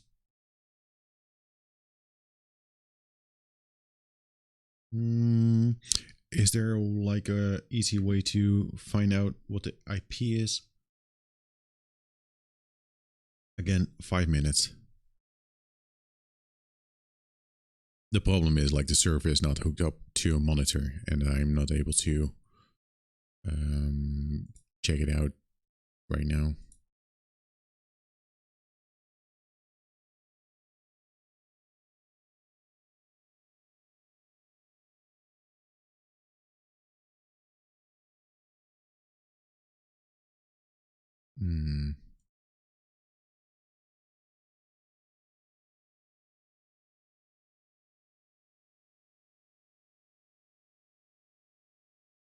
Yeah, you know.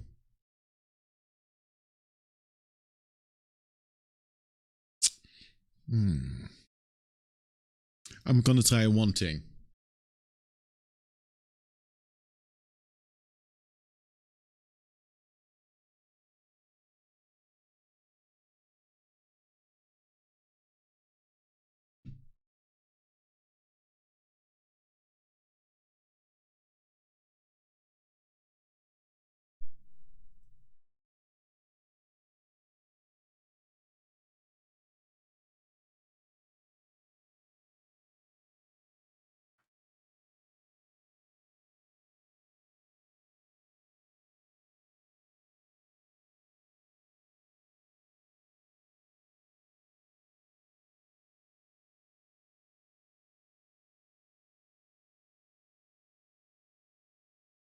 Let's see. There's this weird thing where whenever something changes on the USB or the power stuff, the hub actually.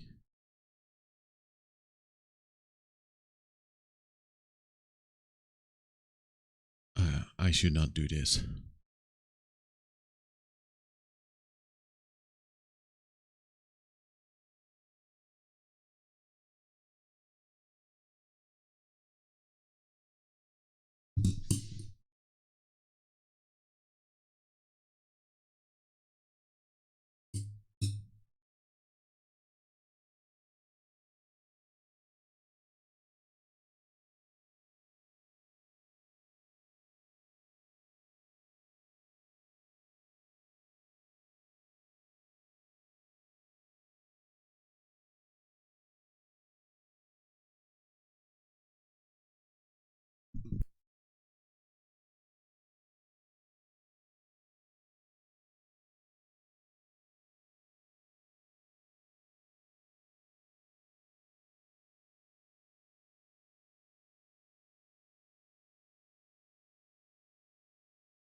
Hello. A wild scoffer has appeared. Oh, sorry. I was not able to read the chat. Hello. The problem with the internet is that I had to log in to see the IP, and I don't know the IP, so I'll check that out later. But I think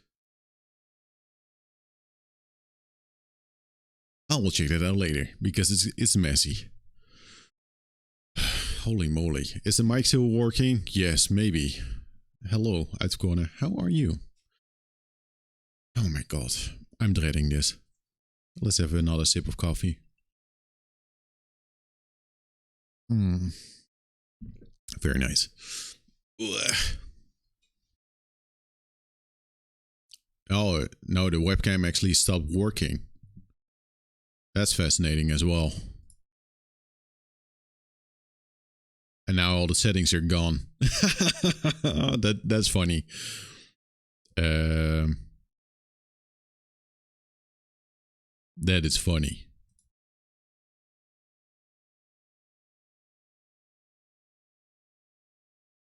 Is it funny? Yes. Maybe it was just the white balance. I'm not gonna mess around too much with it.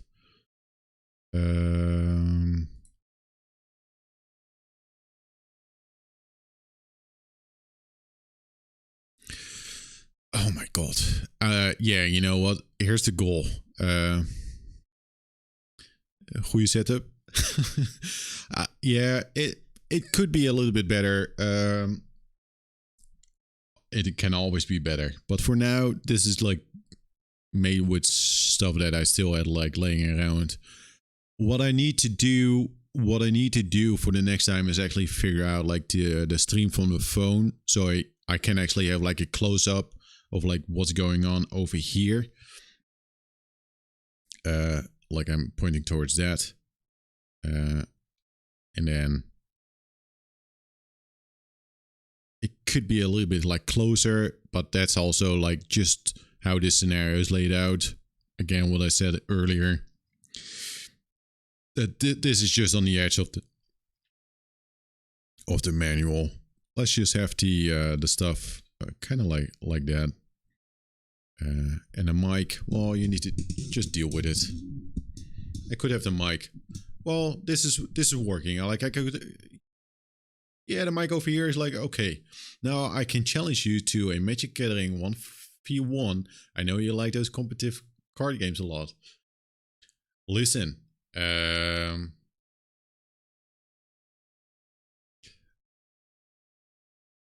no.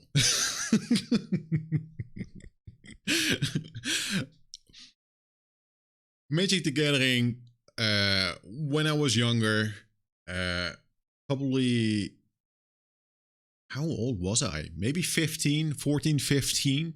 I collected Magic the Gathering 13 to 15, maybe also like around 16. But it was at the time that I was riding my scooter without having a license. So I would have been maybe 15, 14. Yes, I was a rebel. I was collecting Magic the Gathering cards a lot, and all the money that I had was mostly spent on that stuff. And I was just buying the cards, and I might have played like 1 or 2 matches of Magic the Gathering with someone else. That person knew how to play it, but my understanding was always that he knew I was terrible at it. And somehow I just said fuck it and gave most of my cards away, and some of them to him, and maybe some of them for really cheap on Marktplaats. It's a whole deal. I was so done with it, but I spent a lot of money on this card. But at the time, I also didn't really understand the deck building aspect of it. Maybe. I don't think I ever got it. I'm glad I never got way into it and like fully complete it, because I think I would still be playing Magic the Gathering. But I liked the listen, I like the aspect of Magic the Gathering, but that's also something that I was thinking about today. I noticed that same sort of feeling with Arkham Horror. I know Arkham Horror is like a living card game and not like Magic the Gathering. It's somewhat different, but you kind of want to get all the expansions. You kind of want to get all the cards. It's like, oh fucking hell, dude. But out corner, you play a lot of Magic the Gathering. You're like big into Magic. I just lift a list from the internet and adjusted a little bit if I don't like some of the cards after a few games. Right. Well, back at the time, I don't think those kind of lists were very accessible, or like at least I didn't know where to look. Listen, here's the plan. I need to set something up for the cam because I think the auto white balance is on again. The low light compensation. Just gonna turn that off. Why are you doing that, dude? Why? Apply. Maybe that's it. I used to not a lot of time or friends to play with anymore. I just make decks that compete with each other and then let people choose one. That sounds like cool. But yeah, that was my problem as well back at the time. Like, not a lot of people were playing Magic. And listen, back at the time, I did MAVO, and the person that I was playing against was in HAVO. That was the school thing. I'm not going to explain it in English what it is. But people at MAVO were not the type of people that were playing games like Magic. So I was already like happy that at least someone could kind of explain it, like how to play it. But yeah, there. Besides that dude, there was no one else that was actually playing it. Nerd stuff wasn't that big till 2012-ish, right? At the time, like, I remember it was not big at all. And to buy the cards, I had to go to a store that sold like cigars and that stuff, like in an alley, and that was it. I don't think there was like an actual like a board game store like back at the time. Now I feel like super old. Thanks.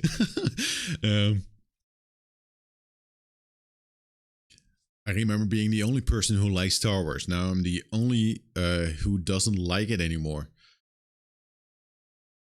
The card game, I do have 2 starter decks just because I like Star Wars at the time, and I think I still have those cards though, but never played it because no one else wanted to play it or did play stuff like that. So here's the goal, because I've been streaming for 2 hours now just to set this up and also just to test out like the setup. And the setup is working. I kind of like it. It's easy to do now. I do want to have like the phone cam, but listen up. Here's the goal. I have this card. That's a city event. We're gonna do that, and then I will read the introduction to this scenario. I just noticed the time. I thought you were setting up for 2 minutes. No.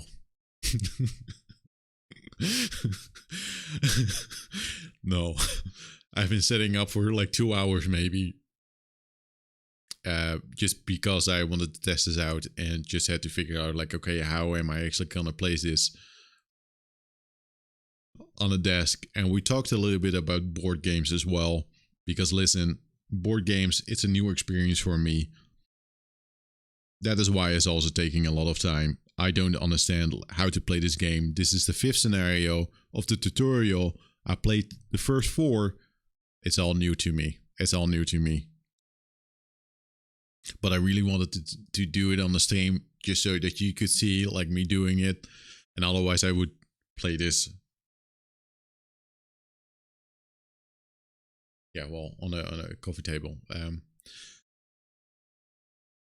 We're gonna play the city event card or read it, and we need to make a decision based on that. We need to flip it and do a thing.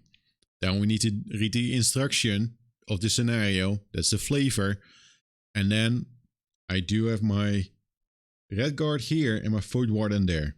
We do have 2 enemies in this section, like this section here. And now I wish I had that. That is actually why I was testing out the phone, because I kind of want to have like a close-up of what is going on over here, so you can kind of see that in detail.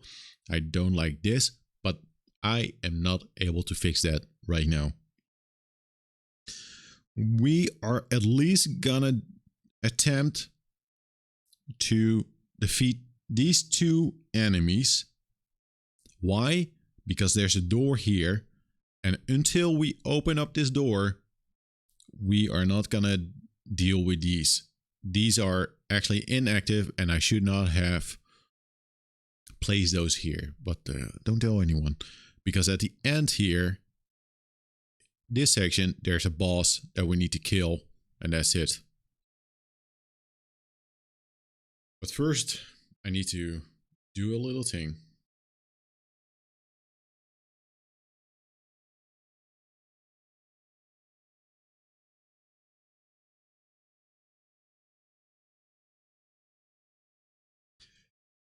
And I need to take a sip of my coffee.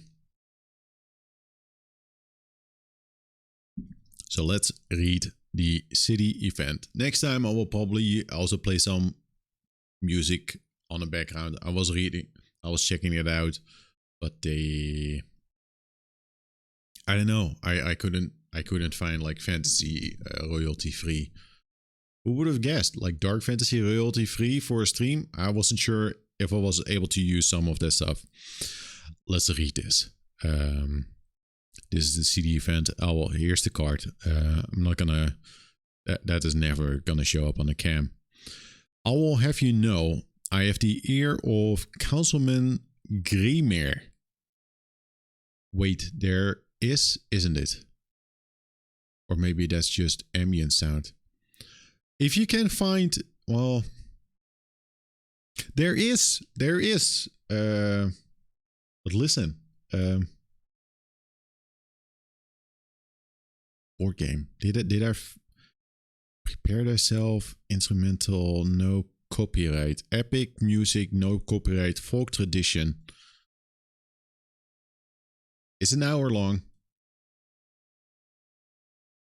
Can I...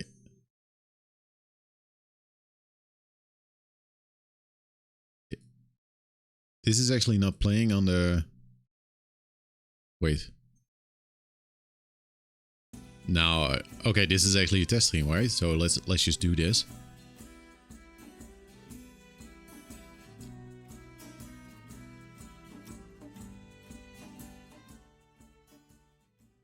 Is this loud or is this quiet enough so that's like okay-ish?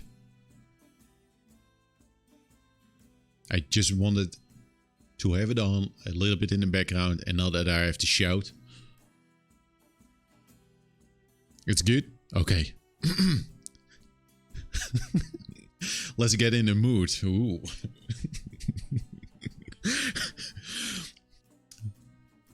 Okay.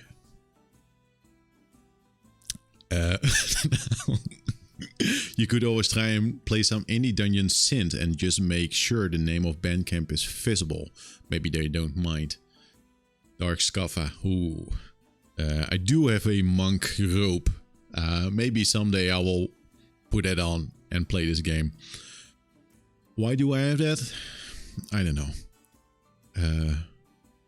Because I cosplayed as a monk at some point this year. I will have you know, I have the ear of Councilman Grimer. He would be quite interested to hear the outrageous prices you're charging for routine tailoring. Primitive, you thick-skulled barbarian. Me? A short bearded man continues shouting as he walks out of a tailor in a mixed district. I will him my own clothes. It certainly can be that difficult if you have made a business of it. With that, he turns and promptly trips over his ropes.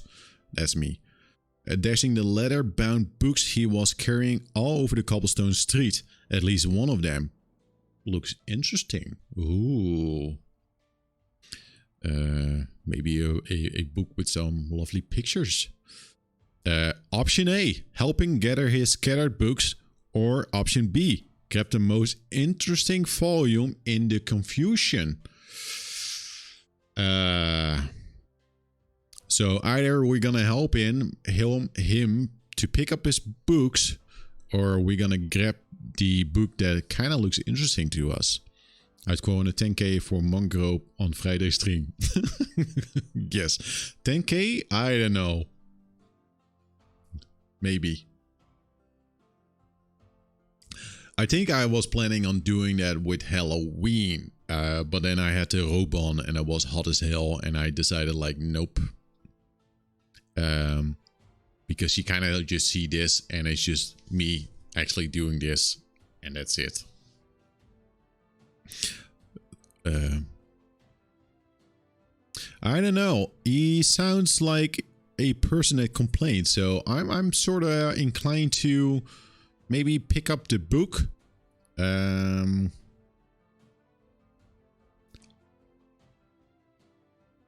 I don't know. Would the Red Guard be someone that does that? Well, this is gonna be the whole stream, me deciding like which option I'm gonna choose. This time, normally I think I would do the good thing, but this time I'm gonna say I'm gonna pick up that book. I'm gonna pick up the book because my assumption is that that person is just a little bit like an asshole. So I'm gonna go for option B. You snatch an elegant book bound in dark leather and turn to a random page. In the darkness of his cave, insane and broken, the harbinger of the upheaval, a great army of demons has succeeded in bringing a once powerful and glorious civilization to its complete and utter end. Must be some fantasy novel, you drop it in an alley and move on. No effect. Cool. Cool. It was just a fantasy book. Who needs that? Wait.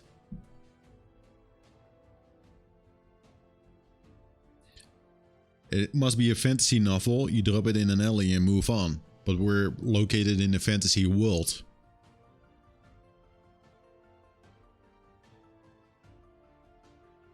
Does that make sense? Maybe. Don't think too much about it. So that's the card that we will never see again. Okay, there you go. Now we need to play the game. Oh, you know, I need to read the introduction. You identify the most horrid smelling of the corridors leading off to the abattoir basement and continue your search for answers about what is happening to these corpses and why. In the previous scenario, we were looking for like a body or a person. We found body parts. Then we went to a basement, destroyed some objects there. They were doing a ritual, and this is follow-up. That's a short story. Lighting torches, you descend into the darkness recesses. Moments later, you hear the scuffling of feet and hissing whispers coming from in front of you. The ritual has been interrupted. We will finish it at the nexus, but... There's a brief pause and then cursing. They approach quickly. Stall them while we complete the preparations. The echo of footfalls starts to recede before another. Voices emerge from the darkness. But how? I cannot hold them off myself. Open a rift, the first voice yells. Now much further away. They must be stopped. Good. This is why I'm never invited for Dungeons and Dragons sessions. You begin to rush forward. Clearly, these maniacs don't want you to smash your way through. So that is exactly what you're going to do.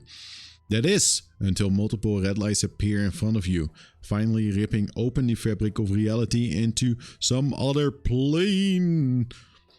The circle of rifts illuminate the face of the zealot at the center, full of panic and fear. From the rifts emerge creatures of pure chaos. Their movements a nightmarish flurry of claws, wings and tendrils. One of them grabs the screaming summoner and forces him into a gaping maw in the demon's chest. There's a wet crunch, and the man's head disappears. Bye bye. The creature then turns their attention to you. They fan out, eyeing you maliciously while one finishes its meal. And then there's more text, but that's something that we read later. After when the hell do we read that? Oh, once we open up the door that's over here, when we go into the boss room. No, there's a boss. Spoilers, there's a boss. This is good. So let's move this here. And after 2 hours and almost 30 minutes, we are gonna play Gloomhaven, Jaws of the Lion. Here we go.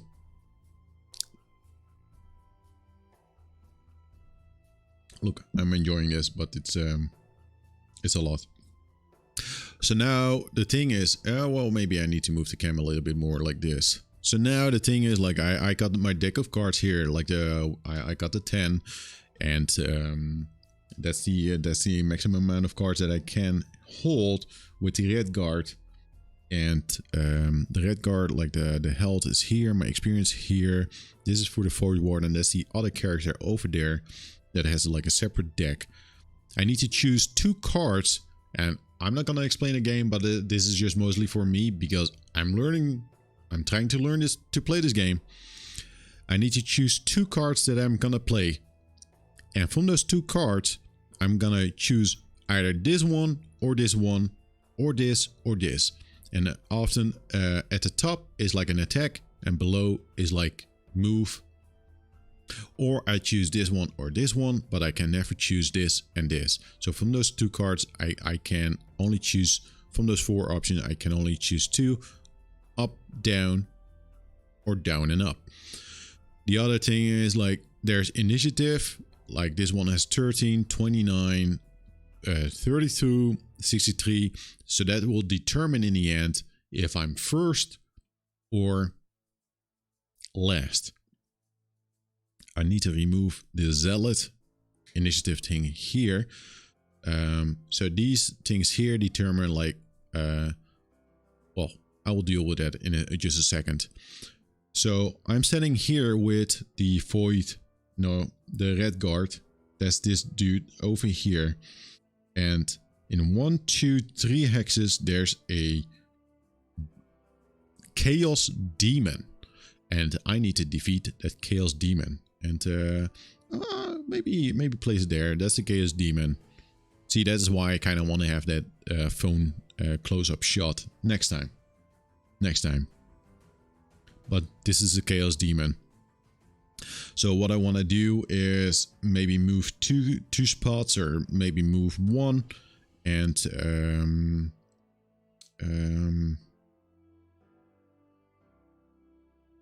yeah, either move close to the chaos demon and attack it. The chaos demon, this is a regular one, has well, you can't quite see it, but that's on this card here. I'll show a close-up. That's kind of like the setup. Like it has like 8 health, it has a movement of 3, and also an attack power of 3. I did not know that. That's a lot of health. Holy shit. That's a lot of health. We'll deal with it. If I die, I die. So now I need to choose 2 cards, and after my game plan is just to choose one with like a higher initiative and then one lower, so that I know for sure that I'm first.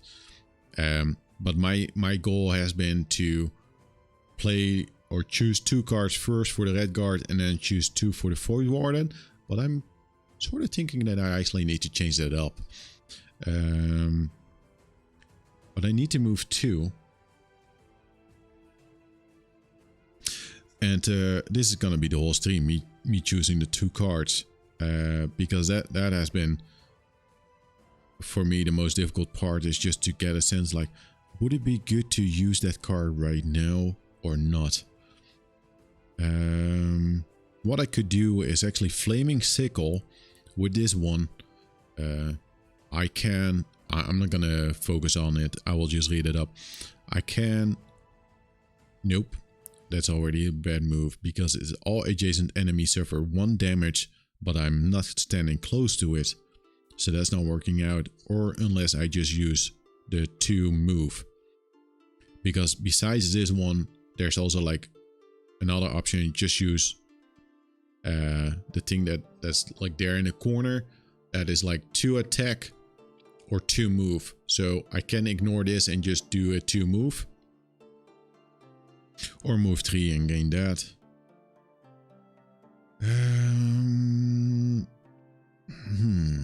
Move 3. I don't have to move 3 to get close. The question is more like, do I want to get close? I think I'm gonna... Okay, listen up. I will probably choose this. Apologies, I had to burp. I will probably choose this card. I need to know the distance, like for the focus. I will read it. The initiative is very high, so I need to choose a card that is has a low initiative. Otherwise, I will be last. But I like this attack. It has an attack of 3. It has a range of 2, so it's 1-2. So I'm not close enough. So I need to move at least 1. But this one will immobilize the creature. Even if I miss, it will immobilize the creature so it can't move. So that's kind of good. But then I need to choose another card that has like a lower initiative, so just so that I know I am able to use that from the get-go. So the Warrior of the Sun would be good. That has like 13. I have no idea, like the Chaos Demon, like what kind of initiative I will get with that one. 32.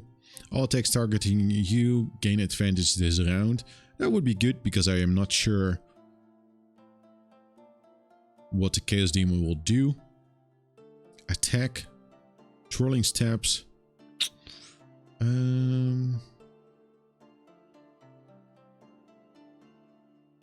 38. It's sort of nice.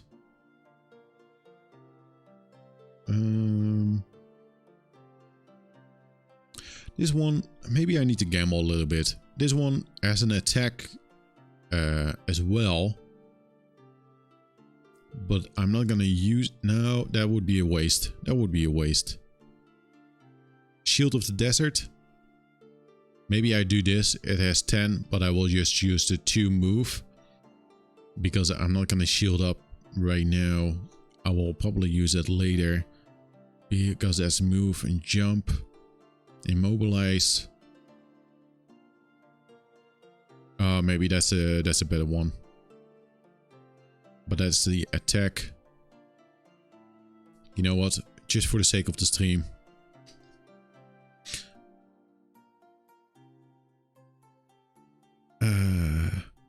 Yeah, for the sake of the stream, I'm just gonna do this. So my lowest initiative of the red guard is then 13. So chances are high I will go first with the red guard. But then I also need to choose the stuff for the Void Warden. And Void Warden is more a ranged thing. Has it more like a ranged move set or attack, whatever you want to call it. Listen, I'm learning. I don't need heal. The Void Warden always has like kind of like some nice abilities that has like, for example, this card, the Close to the Abyss, force all enemies within range of 3 to perform move 1 with you controlling the actions. So there are quite a few traps here on this board. So I could see that come in handy like later on with how this is laid out. Now I know the setup of this. Normally I made a mistake of setting this up, but just because it has like multiple enemies, I'm not gonna deal with it right now. But for example, if this Chaos Demon was standing here, I could move it into like the model and the poison trap. One ally within range may move. Looted strength. One ally within range 2 may perform an attack of 3. The question is like, do I wanna...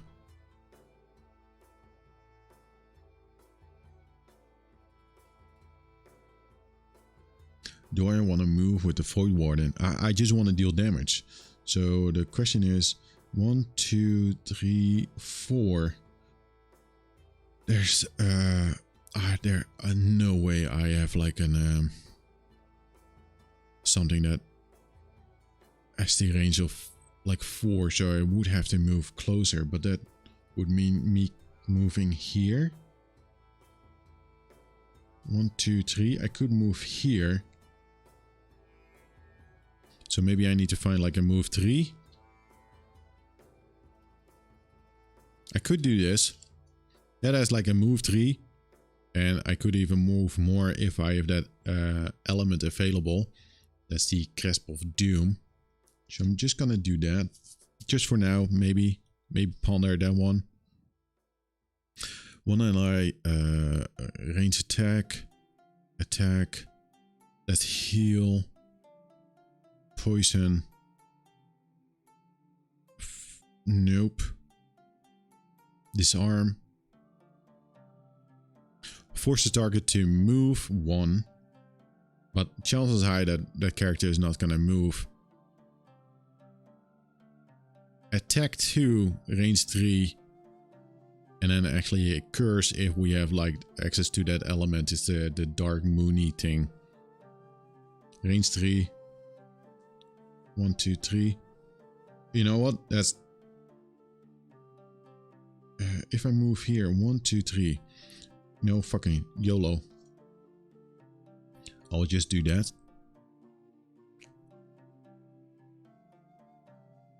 Listen, I set a timer. I have 45 minutes to actually kill these two. So this is just gonna be showing like how to... or how this game is played by me. So the initiative for the red card is 13. The initiative, the lowest for the Void Warden is 36, which is like decent, but chances are the red guard will go first, then maybe the Chaos Demon, and then the Void Warden. Well, we chose a card, and I shuffled this in the beginning of the stream. We need to decide what their move is gonna be, like for this one and this one, because we're dealing with 2 of them. Oh my god. So that's okay. That one has like an initiative of 20, a move plus 0. They do have an attack in a range and even extra shield if that element is available. So a very low initiative of 20.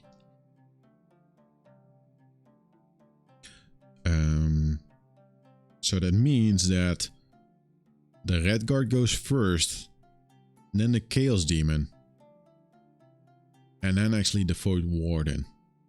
So me immobilizing the creature is not helping because it's gonna do a ranged attack. But even though, well, it's fine. You know,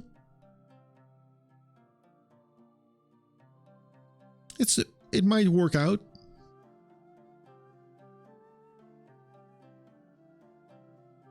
Hmm.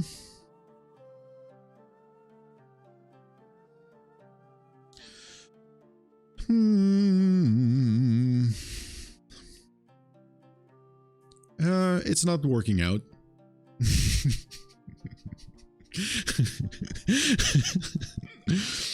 So let's just say this one goes first. This is number 2 and then 4. So my plan was to move closer and then use the range. So I need, because the chaos is standing there, I need to move here and then it's 1, 2. So it gets into range of that attack. So let's just do that. That was the plan. I'm just gonna move here so that I can actually attack. Yes.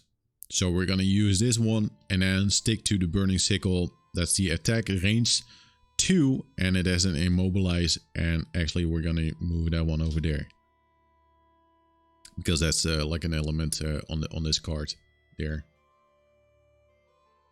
There you go. There's like a very sweet spot with this webcam and the focus. Sometimes I get it and sometimes I don't. It's funny. Because it's ranged, it's 1, 2 and immobilize. Before we do the attack, it is an attack of 3. But I need to draw a modifier combat card from the void or the red guard. That's my pile over here, and that will determine what the total amount is. So we have like 3 attack minus 2. That's the whole game for me. That's funny. So that's a bummer. So that means we only deal 1 damage to the Chaos Demon that's marked with a 2. So it has 7 health left. Fun. Love it. But let's not forget, it has immobilize. So it can't move around, but the thing is, like, it was not even planning on moving around because of the, it was actually planning, or it is planning on doing a range attack. So those are the cards that are done for the red guard. And I need to, maybe I need to make a new discard pile, because normally you would place it there, but I'm just gonna place it here. This is my discard pile for the red guard. Oh my god, dude, this is too much to play on the stream. Next time I will probably check out like Arkham Horror on the stream, and not Gloom, because this is just too much. I'm not playing with Void Warden because the Chaos Demon is actually first, because of the 20 initiative. It is not gonna move. It will deal an attack with -1. It has a range of 2. And it can attack. Oh, does it mean it will attack like adjacent tiles as well? So if my Void Warden was next to the red guard, it would get attacked as well? I need to read up on that. Not gonna do that now, but I'm gonna assume if this one was here or here, it would also get damaged. There's no element, so it doesn't gain a shield. But I need to draw a combat modifier for the Chaos Demon for this attack. +0. That's okay. That's okay, but it has an attack of 3. And it's -1, so I get 2 damage with the red guard. So I have 8 left. That's poop. That's absolutely poop. The game is rigged. It's rigged. Now this one, this Chaos Demon over here will move closer though. It has like 3 movements, and the thing is you always need to move it so that it will get closer to, it will look for focus, and the focus is on the red guard. So I'm just gonna say 1, 2, then maybe 3, and then it's 1, 2, 3. That is not within range. That's good.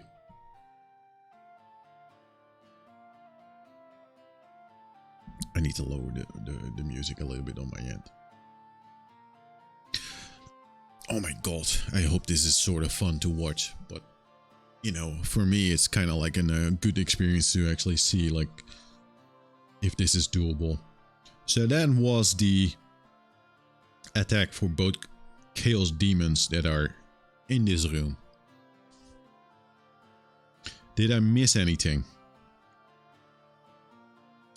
I need to move this element here because this is the end of the round. I need to remove the immobilize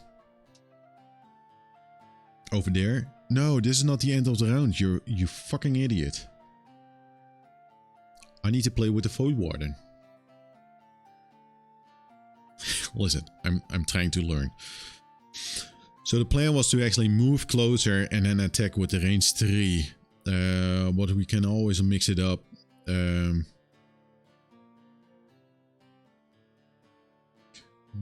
2, 3. Oh man, that's a bummer.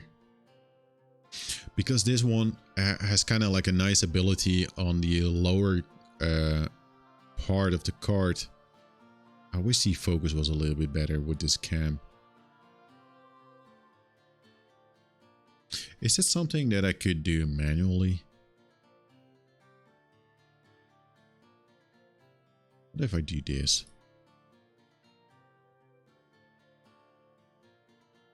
No, that's not focus. That's zoom.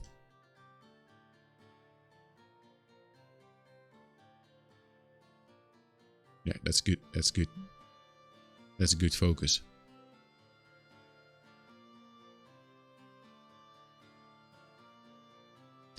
Yeah, so if I have force one enemy within range 3 to perform an attack 3 within that range. Yeah, no, I was not gonna use that anyway, because I will make it so that I will lose this card. So that would have not worked at all. Also, I'm not able to use it because I'm not within range. So what we're gonna do is actually move 3. Or 1, 2, 3. You know, I'm not gonna go closer, so I'm gonna do this one. It's move. I'm gonna do this one. Just move 2, because that is 1, 2, 3. So that one is within range, and that's an attack 2, range 3. We don't have that element that's listed there. It's the Mooney bit. Because if we had the that available, we could also curse the enemy and have a +1 attack. So let's range 3, 1, 2, 3. That's correct. Let's draw a modifier card. This is gonna be fun. +0. Nice. Love it. So that's 2. That's 2. That's okay. It's better than 1. So that's actually 2. Let's just switch it up and get like a 3 and remove this 1. So that means that Chaos Demon has like 5 health left.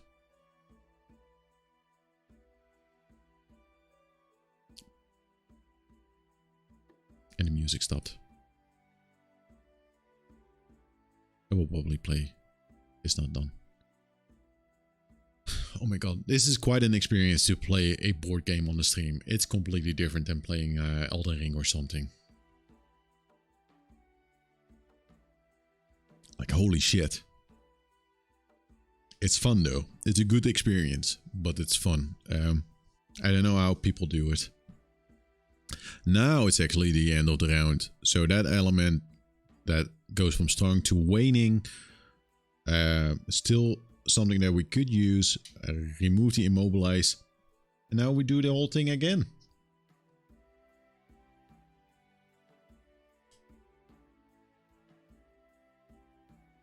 Oh yeah, and I do have that goal that I need to kill the first monster to die in the scenario. So it would be beneficial for me to do that, otherwise I don't get that goal. Initiative of 10, 16. I'm not gonna pull it closer. Blade dance, nope. Attack 3, range 3 with a pull. It's 36.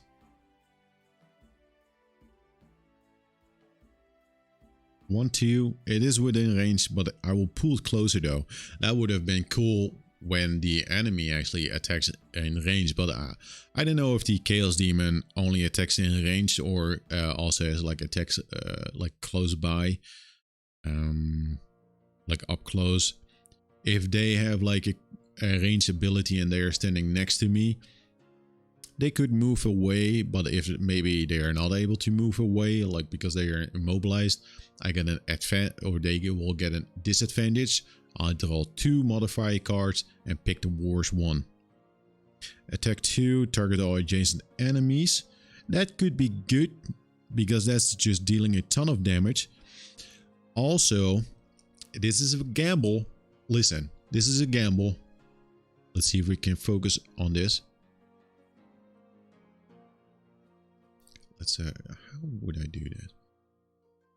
I might gamble a little bit, because this one has like an attack 2, target all adjacent enemies, so I also deal damage to something that's standing next to me.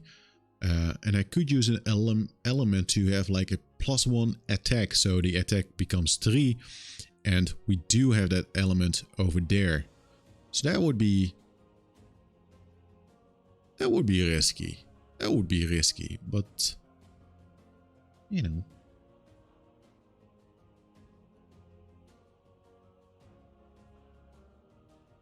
Would be risky. The music was so loud or so quiet that it actually turned off my speaker. I'm gonna keep that in mind. But if we're up close,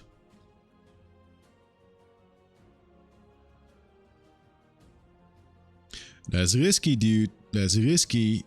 I could do this card as well. It has like 63. And it is like all adjacent enemies suffer 1 damage, and I will loot, and there's gonna be like a flamey thing on the board again.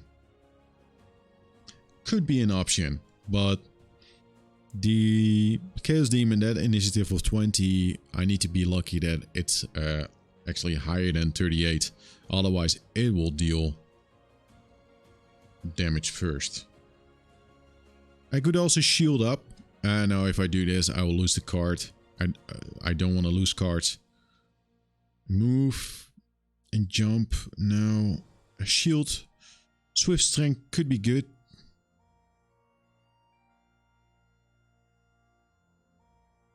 Could be an option. Because I will get shield, and I will, chances are I will get attacked, and the shield will remove 1 attack. Maybe that's something that I need to consider.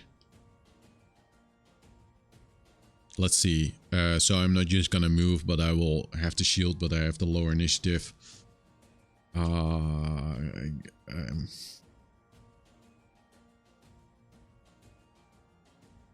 Always be dealing damage. But that one is not gonna die, and I will get fucked. Although maybe I'm lucky with the trolling stabs with the attack. It has +3.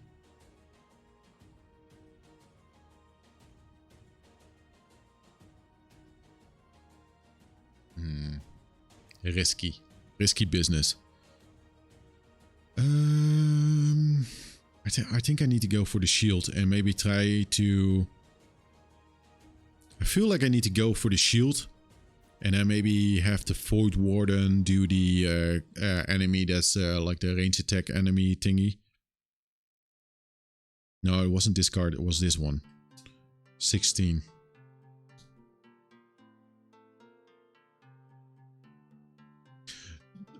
Now I need to consider if I have a better attack.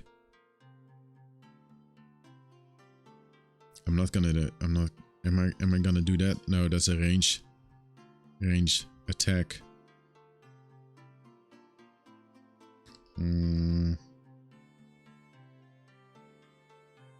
No.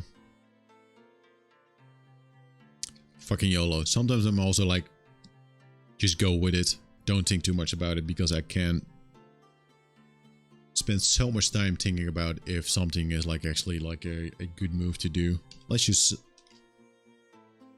Sometimes you need to make a decision like in the moment and maybe it's not the best. So I'm also like, no, fuck it. Like, okay, this feels good. Just go with it. Suggestion, force one enemy, force all enemies. That will also remove that card. So I'm not gonna do that. Poison, that would be good. The next 3 times after an ally attacks an enemy with poison, that ally may perform a heal. Sapwormed. Feels like too early to do that.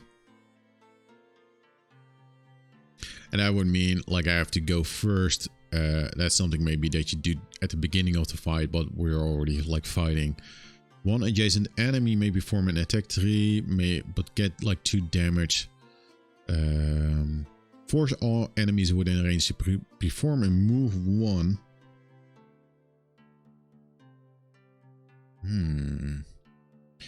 Could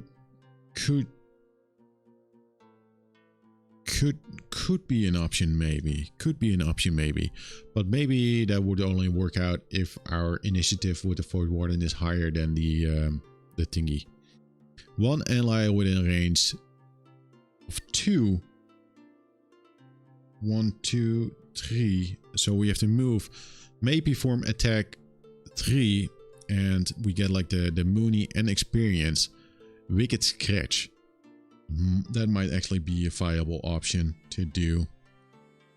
See, here's the thing. The tricky part is like, if you play with 2 people, you don't show the cards. And I kind of know what I am doing with the red card. And I'm basing my decisions on what the red card is doing. But, you know, it's something that I normally wouldn't know. I don't know like how to deal with that, because I know, but you're not supposed to talk about it, but kind of maybe hint about it, if that makes sense. That was with a range of 2, so if I'm standing there,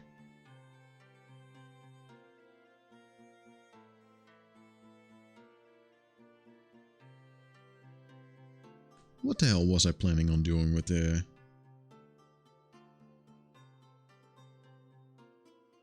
Oh yeah, I was gonna move and then attack. Right. I need... So, I'm gonna move there. 1, 2. And shield. 1, 2. I'll probably do that.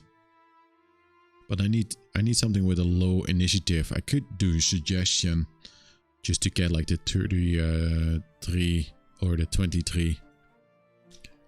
Fucking YOLO. That's it. That's it. Is that it? Yes, that's it. Yes. Chilling Breath. Move -1. So they can move a total amount of 2. It's 13. Oh my god. So it actually goes first.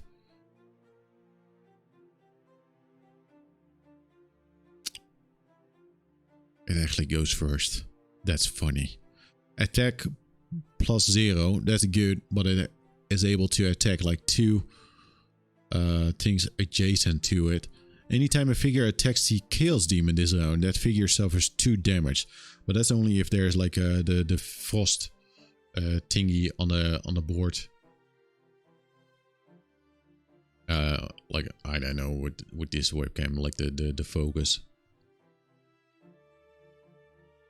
Maybe just hold it like this, but you can't read the small text.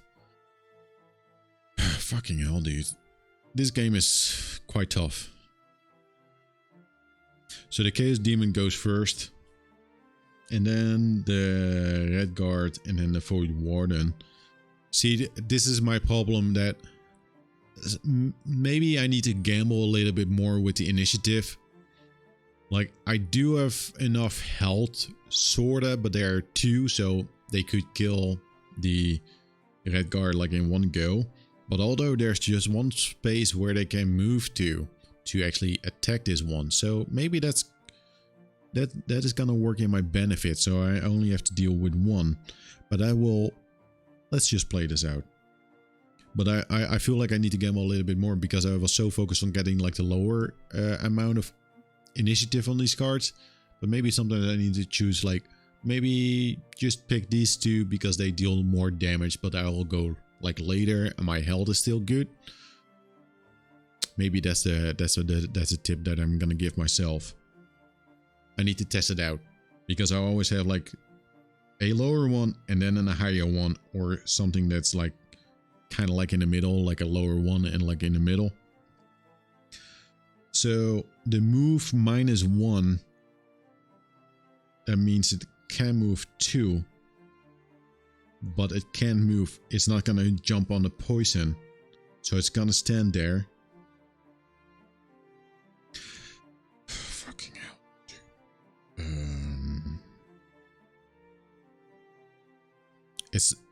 It's +0, so that's good. So it's only gonna deal. It's gonna deal 3 damage. That's a lot. I don't like this music. It's not dark enough. It's too cheery.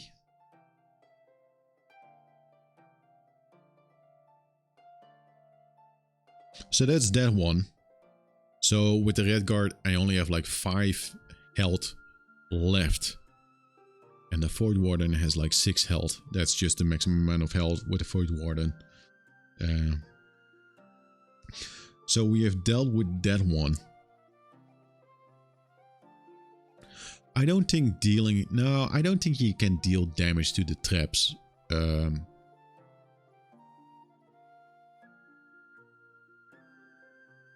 Let's say no. This one will get closer because it has like focus on me, but it can't attack. So that's lucky for us. It won't get closer because of these poison thingies over there. And I don't think like the enemy is gonna like walk over poison just to get closer to me. They will avoid it. Even if there's no other option. I think that's the rule. Like they will avoid it and not get on it unless they have like a jump ability. Then they can jump over it like 1, 2 and stand over here. So that is that. Now it's up for the Red Guard to do its thing. We had in mind, we had the idea of like moving closer and then target all adjacent enemies, but that's kind of like out of the window. That is out of the window because I will only attack 1 and move closer. Well, that's still beneficial for the shield, but why would I do that if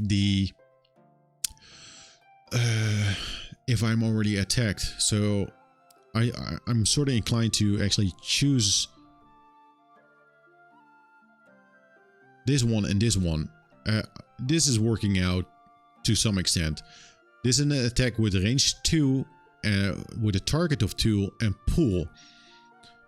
I can pull 1 towards me. With 1 I get a disadvantage because it's like next to me. But the other thing that I could do after that is actually this lower part here. That's just a regular attack. Actually, I need to move that one over. Do I need to do that? No. That's at the end of the round.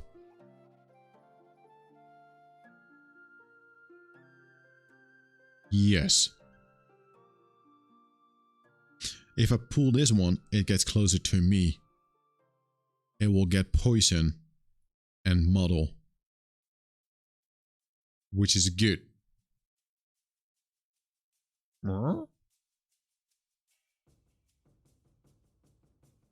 Let's do that.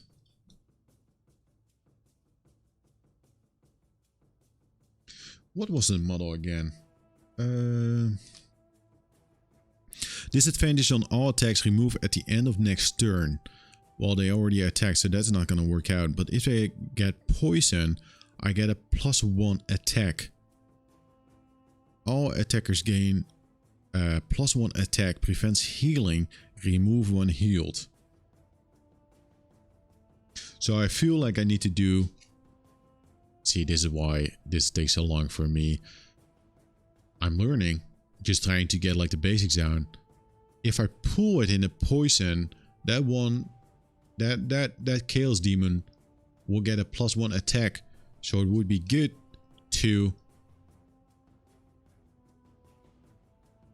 Do I actually get a +1 poison on this turn? Or do you pull it closer after you have attacked? Let's say after. So that means with this one,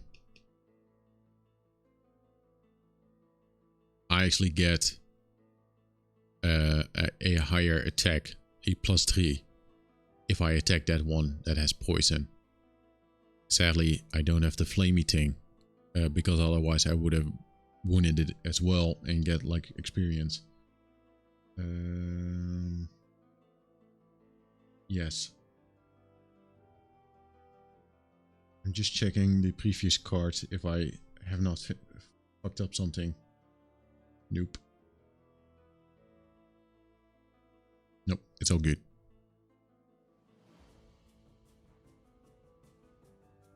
This is a long stream, like streaming Gloomhaven. It's too much.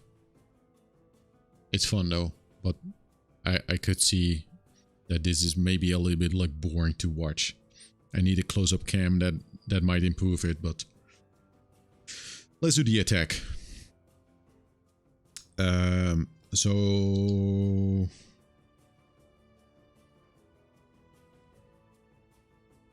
let's just focus on this one first. It's close to me, so I'll get disadvantage. Not really, you're enjoying it? Good. Because it's next to me, there's no range, it gets a disadvantage. So I draw 2 cards and I choose the worst one. Yes. Okay, the worst one is +1. Because they are both +1, so that's good. That's good.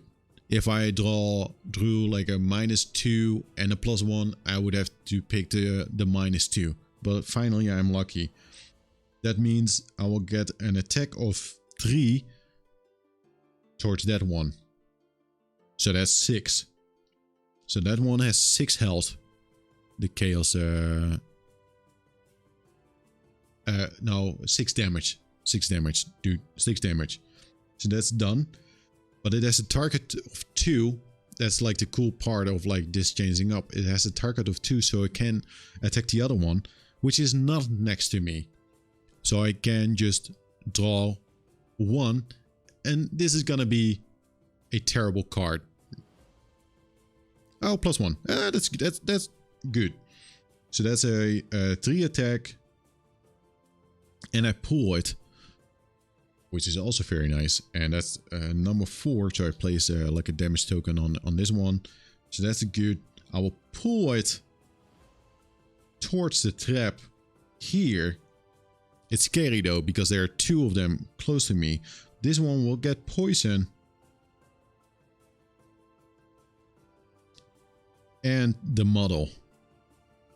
I place those over here. That was this card. But I still have this card left. And that's the attack 2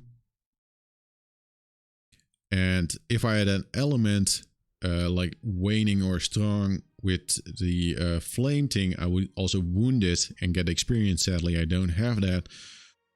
So now I need to make a decision. Like, am I gonna attack the one with poison? Probably. Because I feel like I'm too lucky with the 3+1s already like drawn. So my luck is like, this is probably like a lower card, or there are also cards in there that has like ×2 or just 0, like no damage. But with this one, I am gonna cheat a little bit. No, this is not cheating because the cards are on the table, right? So I could check. Yes, I could check what the Void Warden is actually gonna do. So it kind of mixes up. I got a +3 attack with that one, and then a move, and also attack. I could move and attack.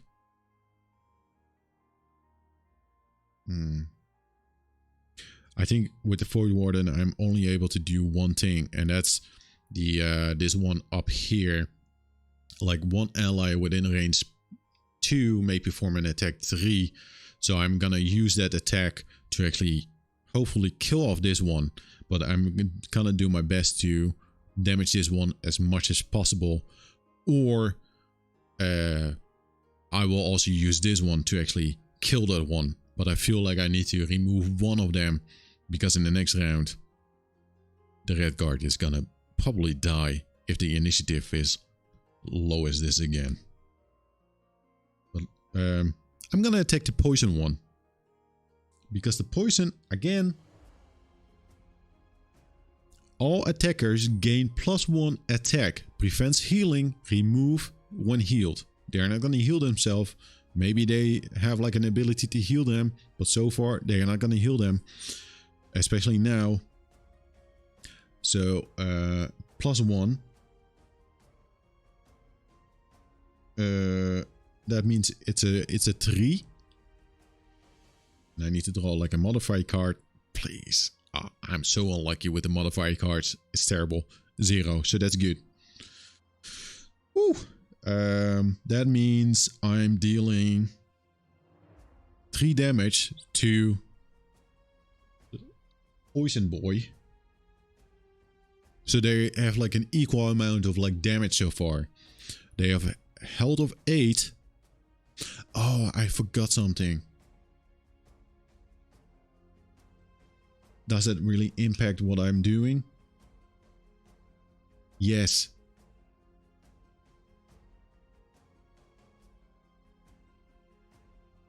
I forgot something. I'm gonna ignore it for now. Oh, 1 second. I'm getting a phone call. I will be right back. 1 second.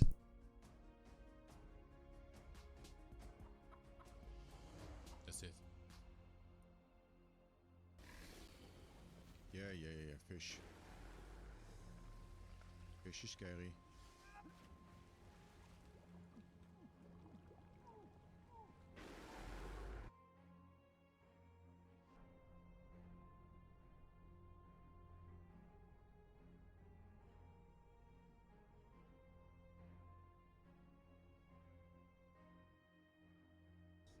You're pretty good.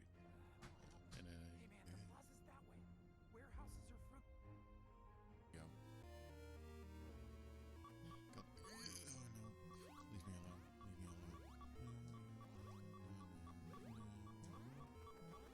Let's go.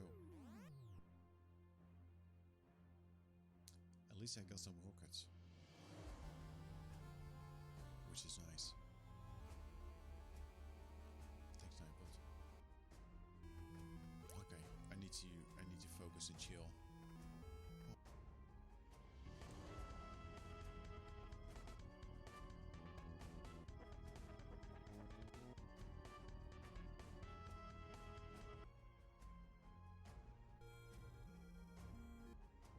There we go.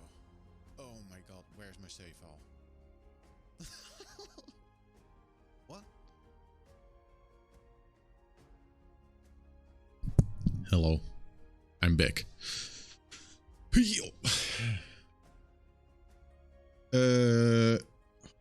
shit. Yes, I forgot a thing. Let's ignore it for now. But the Chaos Demon on a card, like I'm not gonna show it, but it has like a model, and when it attacks you, you will get model, which is kind of like the same thing that you get on the trap. And the model is the disadvantage on all attacks, remove at the end of next turn. So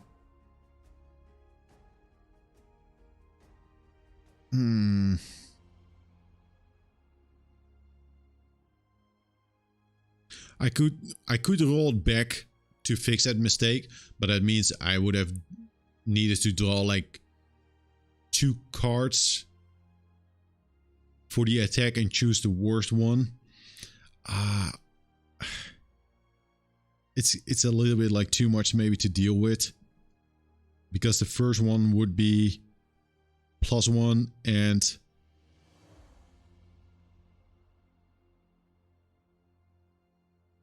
what would it have been? Because the red guard would have had model because it got attacked once by it, right? I would have drawn like maybe a +1 and a +0, and you know, I'm only gonna fix one attack just to keep it a little bit real. For the last attack towards this one, we drew the +0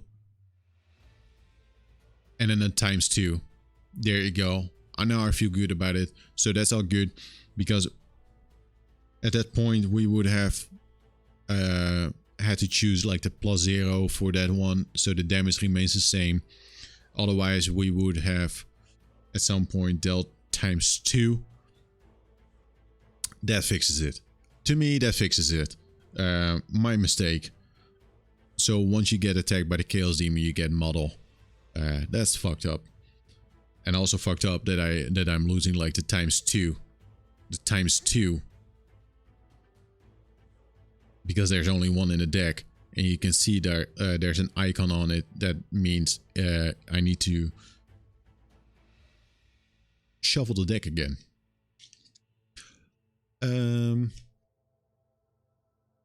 The problem with shuffling is that I don't have like a good shuffle technique. And the problem is I kind of always know like where the card might be at. And that's kind of annoying. Like, how can I ignore it? Like, I wish someone else could shuffle it. Maybe the ×2. I think the ×2 is like maybe somewhat near the top of the deck. I don't know. Am I cheating? Maybe. Oh, yes, I'm cheating because I need to shuffle all the cards in the deck.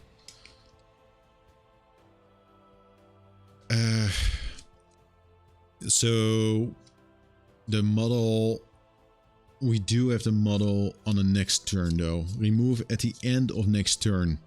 So to fix that mistake, I do have what do I need to pick? The question mark thing. That's gonna be a fucking annoying, dude. Let's shuffle the deck first and then do the other thing. I don't know anymore what I did. Maybe that's for the best.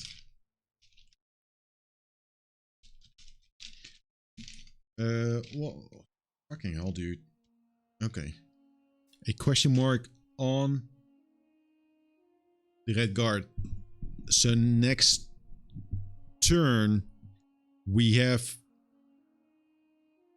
a disadvantage with every attack. So let's hope the Void Warden is actually able to at least deal with the Chaos Demons.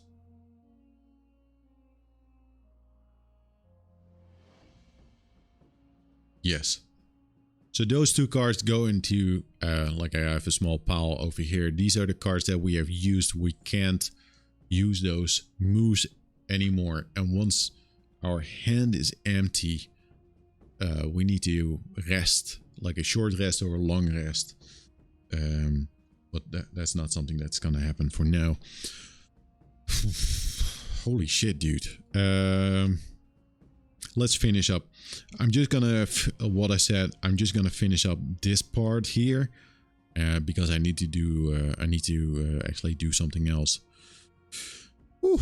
And maybe I will pick it up like later or finish this up on my own. But good practice. So here's the deal. Because the scenario has changed a little bit. Fucking hell, dude.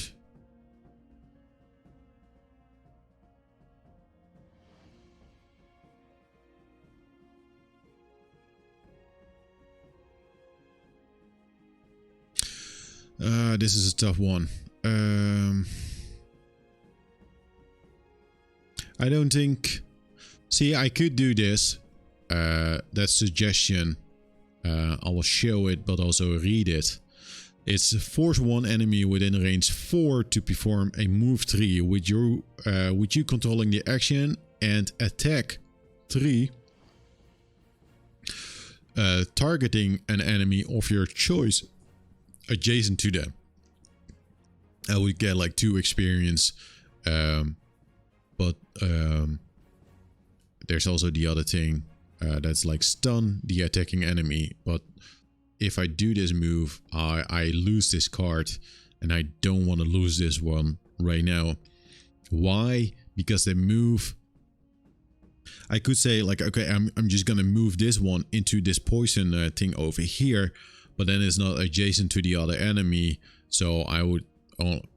there's only one small benefit, that enemy will have poison and model, which would kind of help, but the losing a card would be bad, because the more cards I lose, the quicker I need to rest, and the less cards I have at the end, and there's still a lot of fighting left to do. So I feel like the move,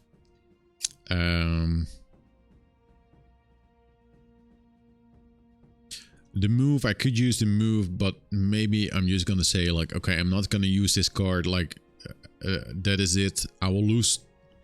It's gonna go into the discard pile, but this, I chose... I will consider the move in just a second. The important part was this: the Wicked Scratch is one ally within range 2 may perform an attack 3, and we get an element and also experience. This dude is within range, and it will get a attack of 3.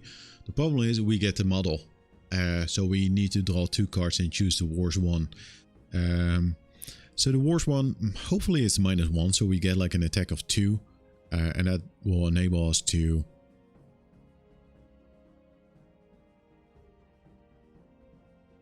kill maybe one of the Chaos Demons. But I'm actually thinking, maybe this is working out, but disadvantage on all attacks. That the other one is poisoned, so it's +1. So the best choice is actually to attack this one because it has poison. So with the disadvantage, maybe we get like +1 and actually get like enough damage to kill it. Yeah. Hopefully it's -1. So let's just do that. This one.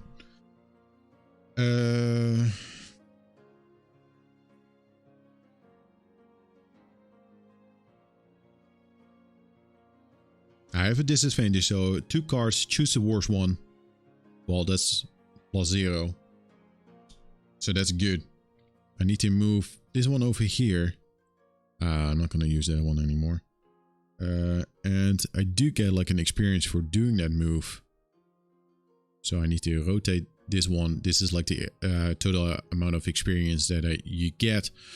You will lose the experience when you get like exhausted or you die. You will get that experience at the end if the scenario is complete. But that means that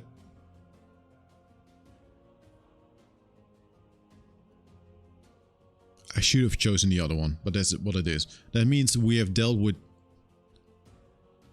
one of the Chaos Demons.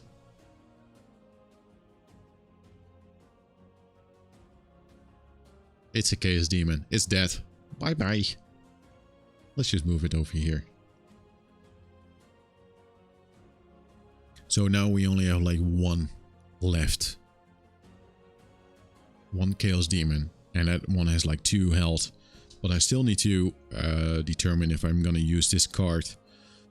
See, the tricky part is like with this one, it's move 3, and you can use the element to curse something within range. But even though this one is here, that is only enabled after this turn with the Void Warden and not during the turn. It needs to warm up a little bit.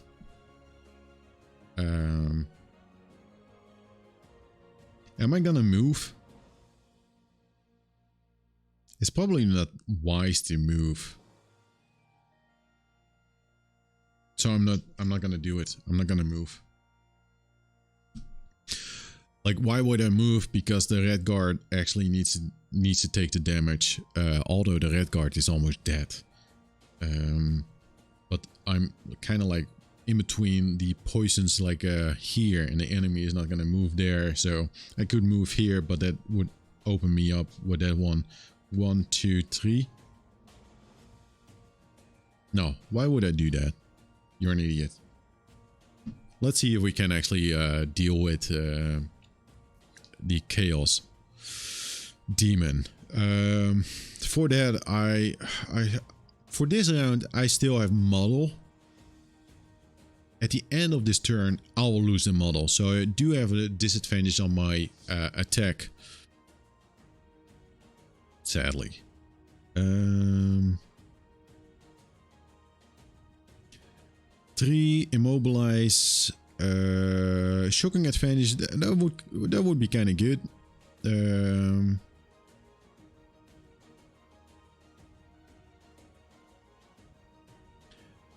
Yes, maybe.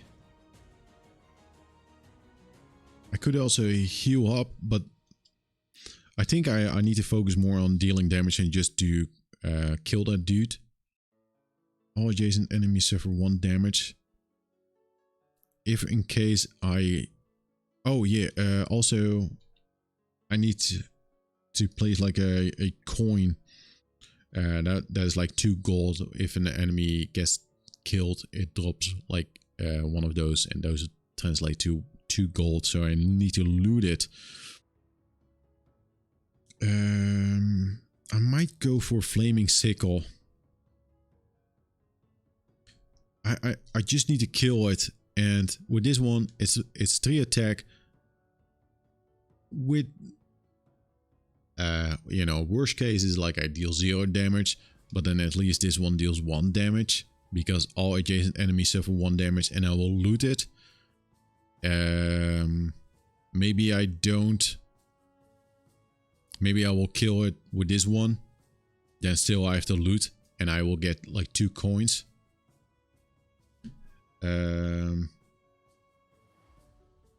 Maybe don't think too much about it. Maybe that is it. And the Void Warden, I feel like I just want to choose 2. It doesn't really matter. Like, but I feel like I want to choose maybe 2 with like a little bit like higher initiative.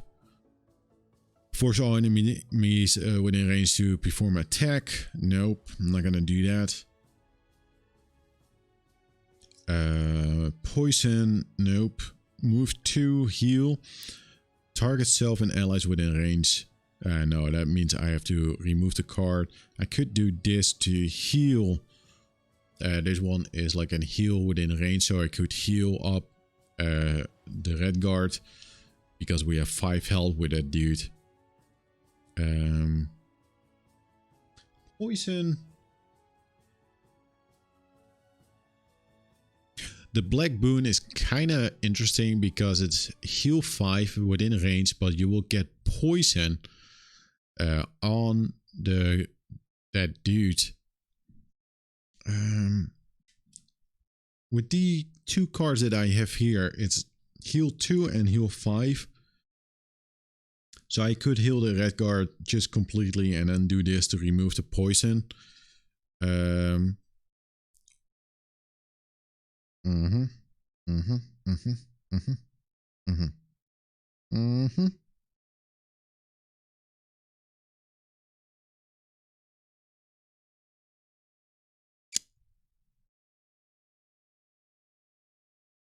Maybe. Maybe. Maybe. I feel like I want to speed it up. When I may perform, no, I lose the cards. I don't want to. I don't want to lose the cards in the first bit of this scenario. Force all enemies within range to perform a move 1 with you controlling the action. So I could move it on the poison, but that is not gonna help. All allies who remove poison with this heal gain bless. But that's the top one. Nope, that's not good to do. That's not a good thing to do. It is like a target of 2, so I could target myself and an ally, but I don't have to heal myself. It's something to consider to use afterwards and actually use this one maybe to move around. But with that said, I could just stun, nope. Move, nope. I'm just gonna say YOLO.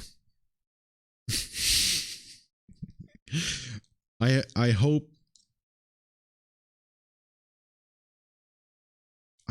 the 14 initiative is enough for the red guard to go first before the Chaos Demon.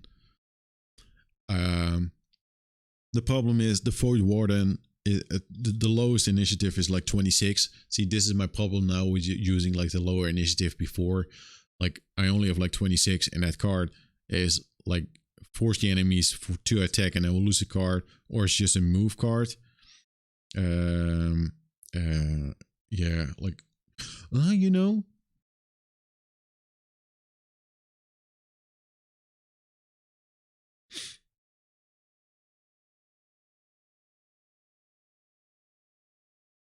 When did we do that? That was on the previous turn. Maybe this is it. Maybe this is it. It's a move and a I could use the element to move -1. So 1, 2, 3.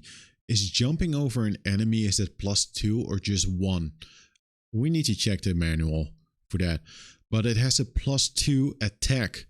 And I gain experience. And we do have access to the element. That sounds better than actually healing the poison. So I could use the other card that I said, like if you heal an enemy that has poison, you'll get bless. And a bless means I get like an extra modifier in the deck that has like the ×2.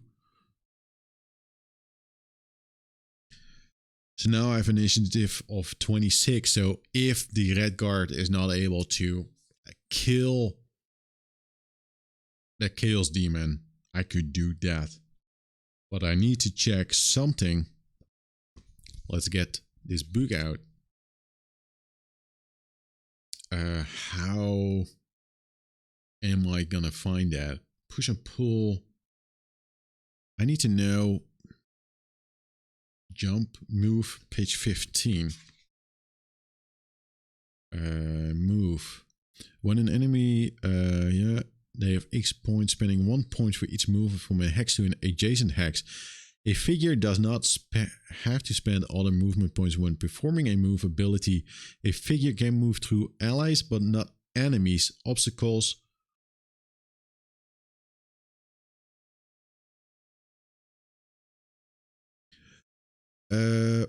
A figure does not have to spend all their movement points when performing a move ability. A figure can move through allies but not enemies. That's good to know. So no enemies. Is the music actually turned off in this scene? Or is just the music already done?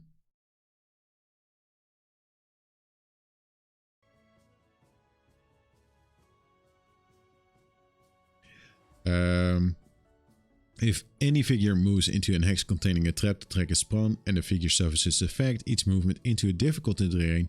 Okay, so moving through an enemy doesn't take like 2, it's just 1. But I can only move through this one, so I could be standing here and actually loot the coin. So that works out. That actually works out. Like there's a coin, so I could move here, 1, 2, move here and attack in the case that I was unable to kill that Chaos Demon. Also, I need to clean this one up because that demon is done. It's back to hell. So I got 1426. That means that the well, it's often that the Void Warden actually goes after the Red Guard. That's my experience. I don't know if the Red Guard and the Void Warden is like a good combination. It is what it is. Let's draw the Chaos Demon card. That one... Should that one go here now? Yes. That's something that I should have done before the end of the previous turn. This thing here... That thing... I keep forgetting it. It's a tricky one. Oh man. Okay, so the initiative is not high. It's 67. It's a move -2. Attack +1. It has a push. But, you know, I'm gonna say the Chaos Demon is gonna be dead. Hey, Meki. How are you doing? It's 67, so the Chaos Demon actually goes after the Red Guard and the Void Warden, which is good. And it's gonna die. It's gonna die. But let's not forget, we have model for this turn on the Red Guard, so I need to draw 2 combat modifiers. So the plan was to attack and immobilize. Yes. Just gonna attack and immobilize. Attack 3. I'm not gonna use the shield because I don't have the element. I have model, so I need to draw 2 modifier cards and choose the worst one. Okay. I peeked a little bit. So I need to... I get a -1 on my attack.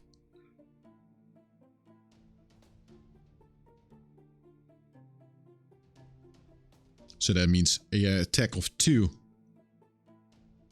That means the demon is dead. So that whole planning...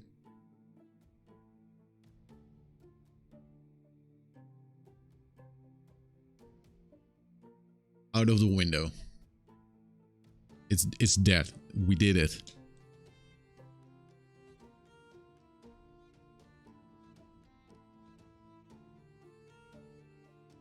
That means listen, I'm learning how to play board games, and maybe this was not the best board game to to start with as a beginner, because a lot is going on. I am enjoying it though. I completely forgot about the items that I have. Again, completely forgot about the items. They will come in handy later. If I use an item, some of them will get discarded, or some of them will only return after a long rest. But let's deal with this first. We killed the demon. I chose this one here. That means I need to do this. All adjacent enemies suffer 1 damage and loot. And then the flamey thing, it goes there. The loot 1. Is the loot 1? Is it only for 1 tile or for everything that's like adjacent to me, or is it 1 the range? Let's check the manual.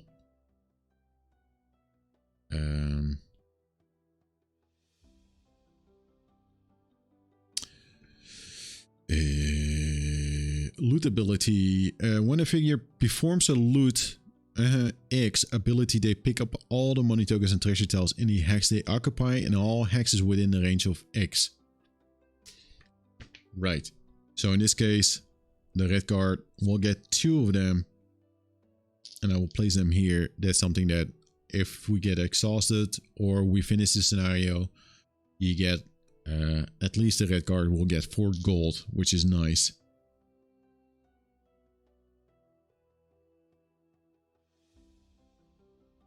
Which is nice. Also, I'll lose the model condition. So I'll place these cards here in the discard pile. And now the amount of cards that we have here, I think it's 6. 1, 2, 3, 4, 5, 6. That means we only have, with the red card, like 1, 2, 3, 4 cards left. So that means 2 turns. Because for each turn you need to get 2. If you can't play 2, you need to rest. A short rest. So I have 4 of them. Now, if I do a long rest, I get like 2 health back. And I need to discard 1 card. If I do a short rest, I don't get any health. And I need to draw a random card from the discard pile and remove that into the lost pile. So I will never use that card again during the scenario. Am I forgetting something about that? With the long rest, I can choose the card.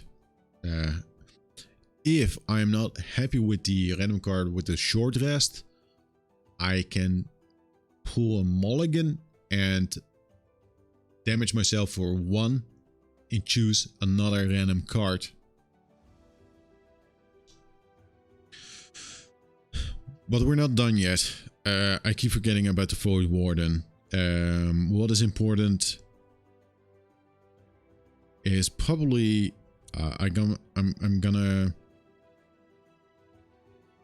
need to.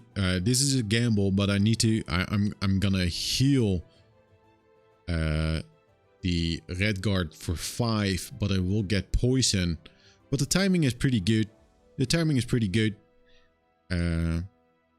Because there's no enemies, and I'm seeing some chances that I will be able to remove that poison. So we're gonna do that so that the red guard has like 10 health again, but it will have poison.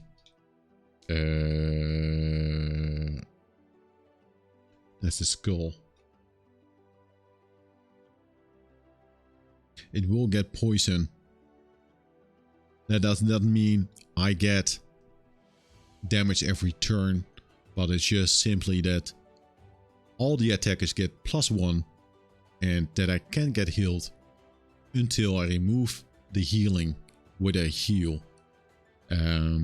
But I do have like a card in my deck that is perfect for that case. And there are no enemies again, because there will only be enemies when I open up the door. Then we get these 2. Normally we wouldn't be able to see that, but I fucked it up. So I use that one, and I will use this one. It's a move 4. So 1, 2, 3, 4. I'll probably just move here because we need to get to the door. To me, that's the tricky part with this game. Did I do that correct? Yeah, the other thing that I don't quite know. Maybe I need to read up on that.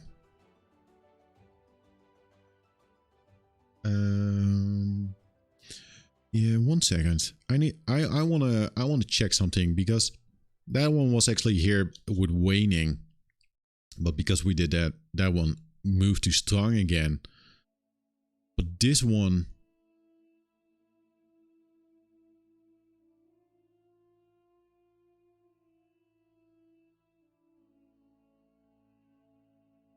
we will get like a -1 move, but experience.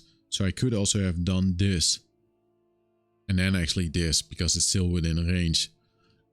See with that, because I'm learning, I'm just gonna say I'm gonna do that. But I will read up on if I could have done this as well, like right now. do the heal first and then do this? Because would this one have moved from waning to strong again? And if it's in waning, I can use it because it's something that that was placed in a previous turn. Let's read up on that.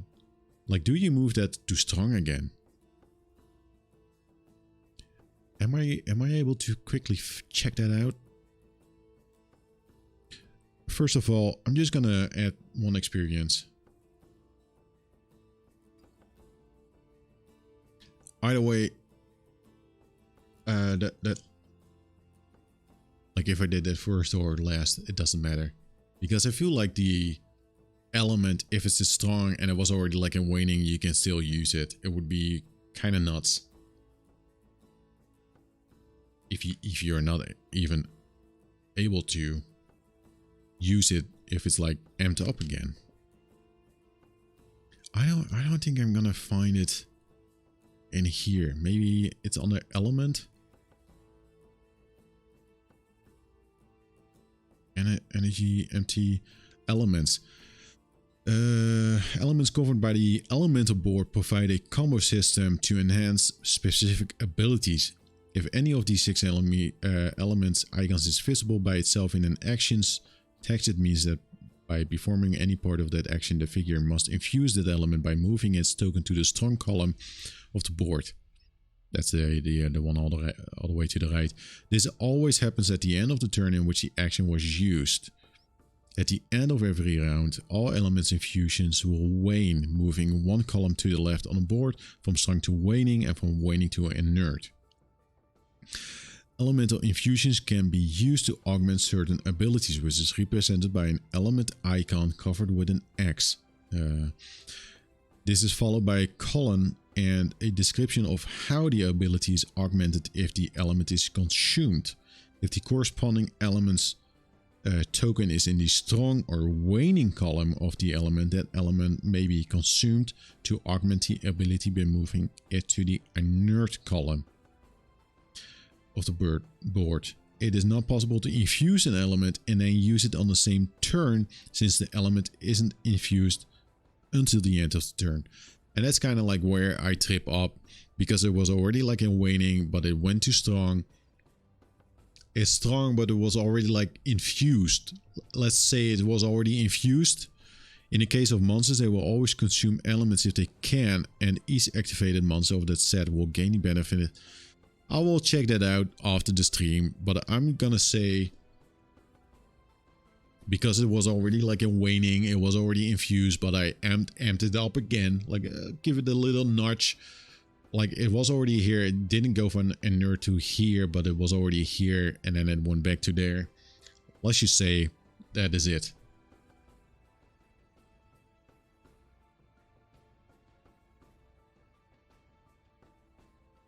Let's just say that is it.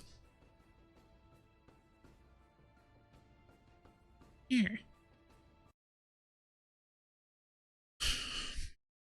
Board games.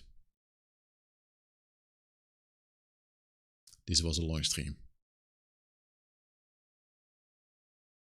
I did not.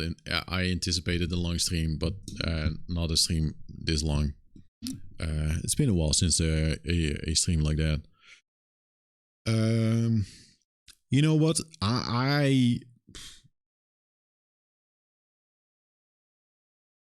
Will I play some Gloomhaven more on the stream? The thing is, like, it's already set up like this. So, maybe. But I feel like there's so much going on. You need a different desk to actually, yeah, might as well. Yeah, you might as well. The thing is, like, not every scenario has this layout. I think the previous one actually had the book like below here, which would kind of like be the same.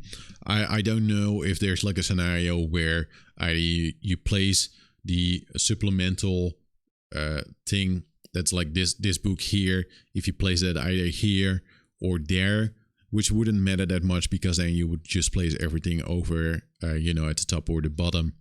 or just kind of like in the center. So that's kind of like doable. This is manageable because there's like 2 enemies. I could see a case where there are multiple enemies, like 3 of them. I don't think I've encountered like 3 enemies like during a single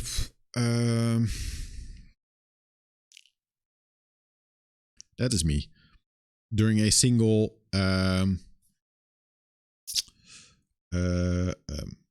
scenario, like 3 enemies, we will encounter a third one once we get into this room and open up this door. Now we only have to deal with one, though, the Chaos Demon. I do think maybe the Arkham Horror, because it's like the card game, that's a little bit more manageable, like because it's just the cards here and then the cards that you play. But even with that one, like I often, if I played it on a coffee table, and it's kind of like this width, kind of like this, maybe the stuff that we see here, like there. You kind of have to deal with the same thing. Like maybe this is a little bit more space, but that seems like a maybe more doable. What I need to figure out, like I said, I did the thing for the mobile phone that I could stream like footage from the mobile to OBS, but the NAS, my assumption is that it got like a different IP at the moment. I need to log in, and I think I forgot the login. I might have forgotten login. If I forgot to log in, I'm not going to deal with that, because installing Linux, yep, was kind of easy though. But just setting that whole thing up, I'll check that out. But even then, like I don't have like a lot of space to actually show it. Like I could maybe place like the thing over here, so you could kind of get this view, like an angle from here to there. That could be fun, maybe. I don't know how that works. There's some delay though with that thing. Yeah, it's manageable, but is it ideal? Maybe not. It's fun though. It's fun. I listen. Again, the board games, just to wrap it up, the board games.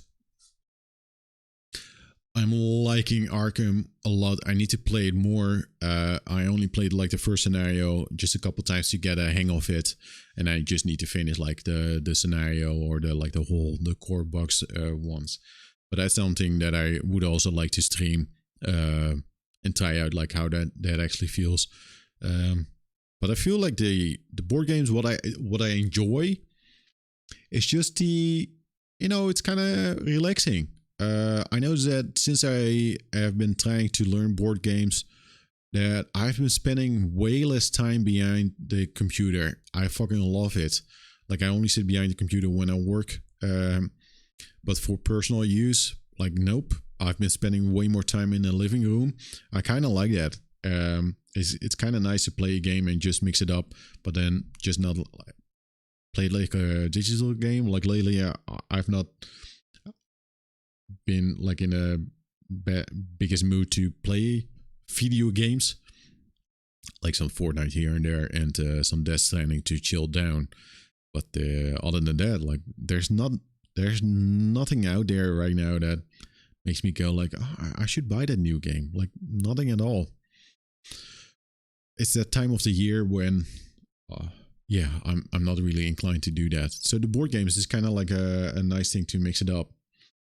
Like I said, Gloomhaven, Jaws of the Lion. I'm enjoying this. It's tough as hell, but I like the thinking. It's something that we with the Scribblenauts. What was the card game again with the rats and the cards? Inscription. Yeah, I was so close, and then I saw it in the chat. Inscription. I liked Inscription. Also, just the planning and thinking about the cards, and that was fun.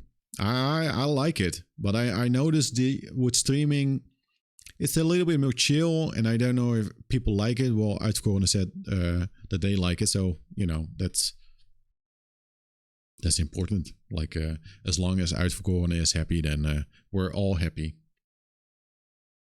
We're all happy. I like the chill mode, man. Like lately, I've been trying to chill out a lot. It's the time of the year. It's cold, and this fits. This is like a winter thing. Gloomhaven, Arkham Horror. Another game that I really want to check out is actually Marvel's Champions, which is kind of like a simpler Arkham Horror, just a card game. But that has been like on the top of my list. That also seems like a fun thing to play on a stream. You just get like a scenario and you need to defeat the villain. It seems like a little bit like easier, like more manageable to do. I played some Lord of the Rings, the card game. That one is tough. I prefer Lord of the Rings. Seems fun. I like Lord of the Rings in a fantasy setting, but the Arkham Horror is a little bit more interesting to me. With the cosmic horror, Lovecraftian stuff, and the Lord of the Rings, like the expansions, like no, I only have the core game, but I'm not really with Arkham Horror. I was like, oh, I really want to buy more, but with Lord of the Rings, like no, that's a game where I'm saying like nope, the core box is fun, but I'm not gonna figure out like if I want to buy an expansion for that. What else was on the list? I'm building a list, and that's always like a scary thing. Marvel Champions that I mentioned. Arkham Horror. I also have the board game, but I still need to play that. And lately I've been watching a lot of videos, which is as all. Listen, another thing that is very fun with the board games, again, it's completely new to me. Just checking like videos and like reviewers, like it's a completely new world for me to figure out like, oh, the channel, they have these videos and these people, like they play these type of games. Like I'm trying to watch some reviews just for games that I don't know, just to get a sense of like what is out there on the market. And also just watching how to play videos just to get a sense of like, oh, these are kind of like the board game mechanics, and just like, oh, you got kind of these type of games. So suddenly it's like there's so much going on. I'll fucking love it. I love it. It's very cool. Listen, 1 second.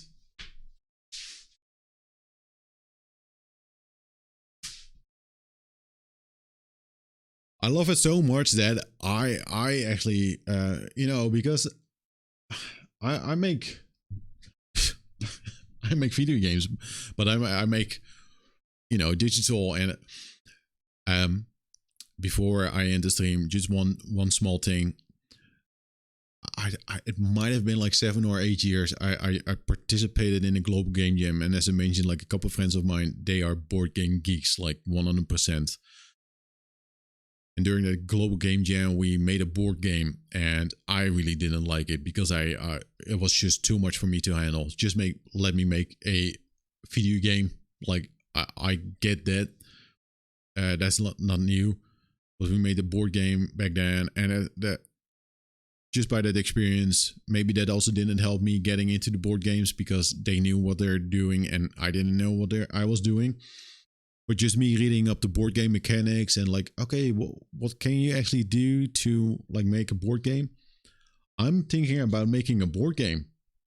Like, to me, that's exciting. I feel kind of like, oh, this is something else that I could explore as well, besides all the other things that I want to do. So I just bought like all kinds of tokens just to like writing down and make a like notes like, okay, what do I actually want to do and what do I want to build?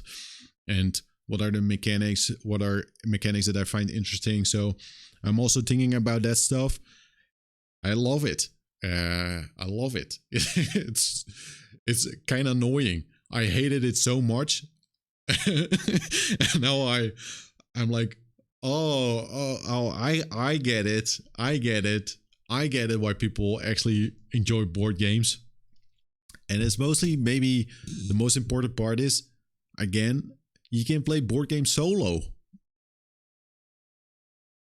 It's so obvious, but I was never really thinking about that. So yeah, it's cool. But yeah, I got all these tokens and I bought like dice and got some notes and just keep thinking like, oh, if I want to build a board game, what type of board game would it be? So that's why I'm also watching reviews and like how-tos, just to get like some inspiration, just to get like a sense of what is out there on the market, but also a sense of like what people are doing and just like what you could do with those mechanics. Solitaire 2.0. Oh, fucking yes, man. That's very cool. So here's a big announcement. Horizon Danger is now a board game. Gonna make Horizon Danger the board game. Very exciting. Exclusive. No, I'm enjoying it. Maybe next week I'm like, no, fuck this. Like I'm done. But now I'm in it. I'm in it, baby. I love it. I love it. What I'm gonna do is I'm gonna leave this here on my desk. This whole mess. If I have some energy, I will stream later, maybe today or tomorrow morning. Don't pin me on that because sometimes I'm just on the couch and I'm like, I'm not moving anymore. But I kind of want to move towards this bit and kill these two enemies. There's only two of them. We got a Chaos Demon and a Zealot. An elite one though. That's kind of difficult. And now we have the boss. Let's see how it goes. I enjoyed streaming this. It took a little bit to set up in the beginning. The webcam, it's doable. For now though, yeah, I'm gonna eat a little bit. And it's terrible weather. I actually had to go out to do a thing, but maybe that's for later. With that said, thanks all for watching. Yeah, thanks all for watching. You know what? No, tomorrow is not Christmas. It's in 2 days. It's Christmas. 2 days. I keep thinking it's on Saturday. It's Christmas, but it's actually in two days. 2, not 1, 2.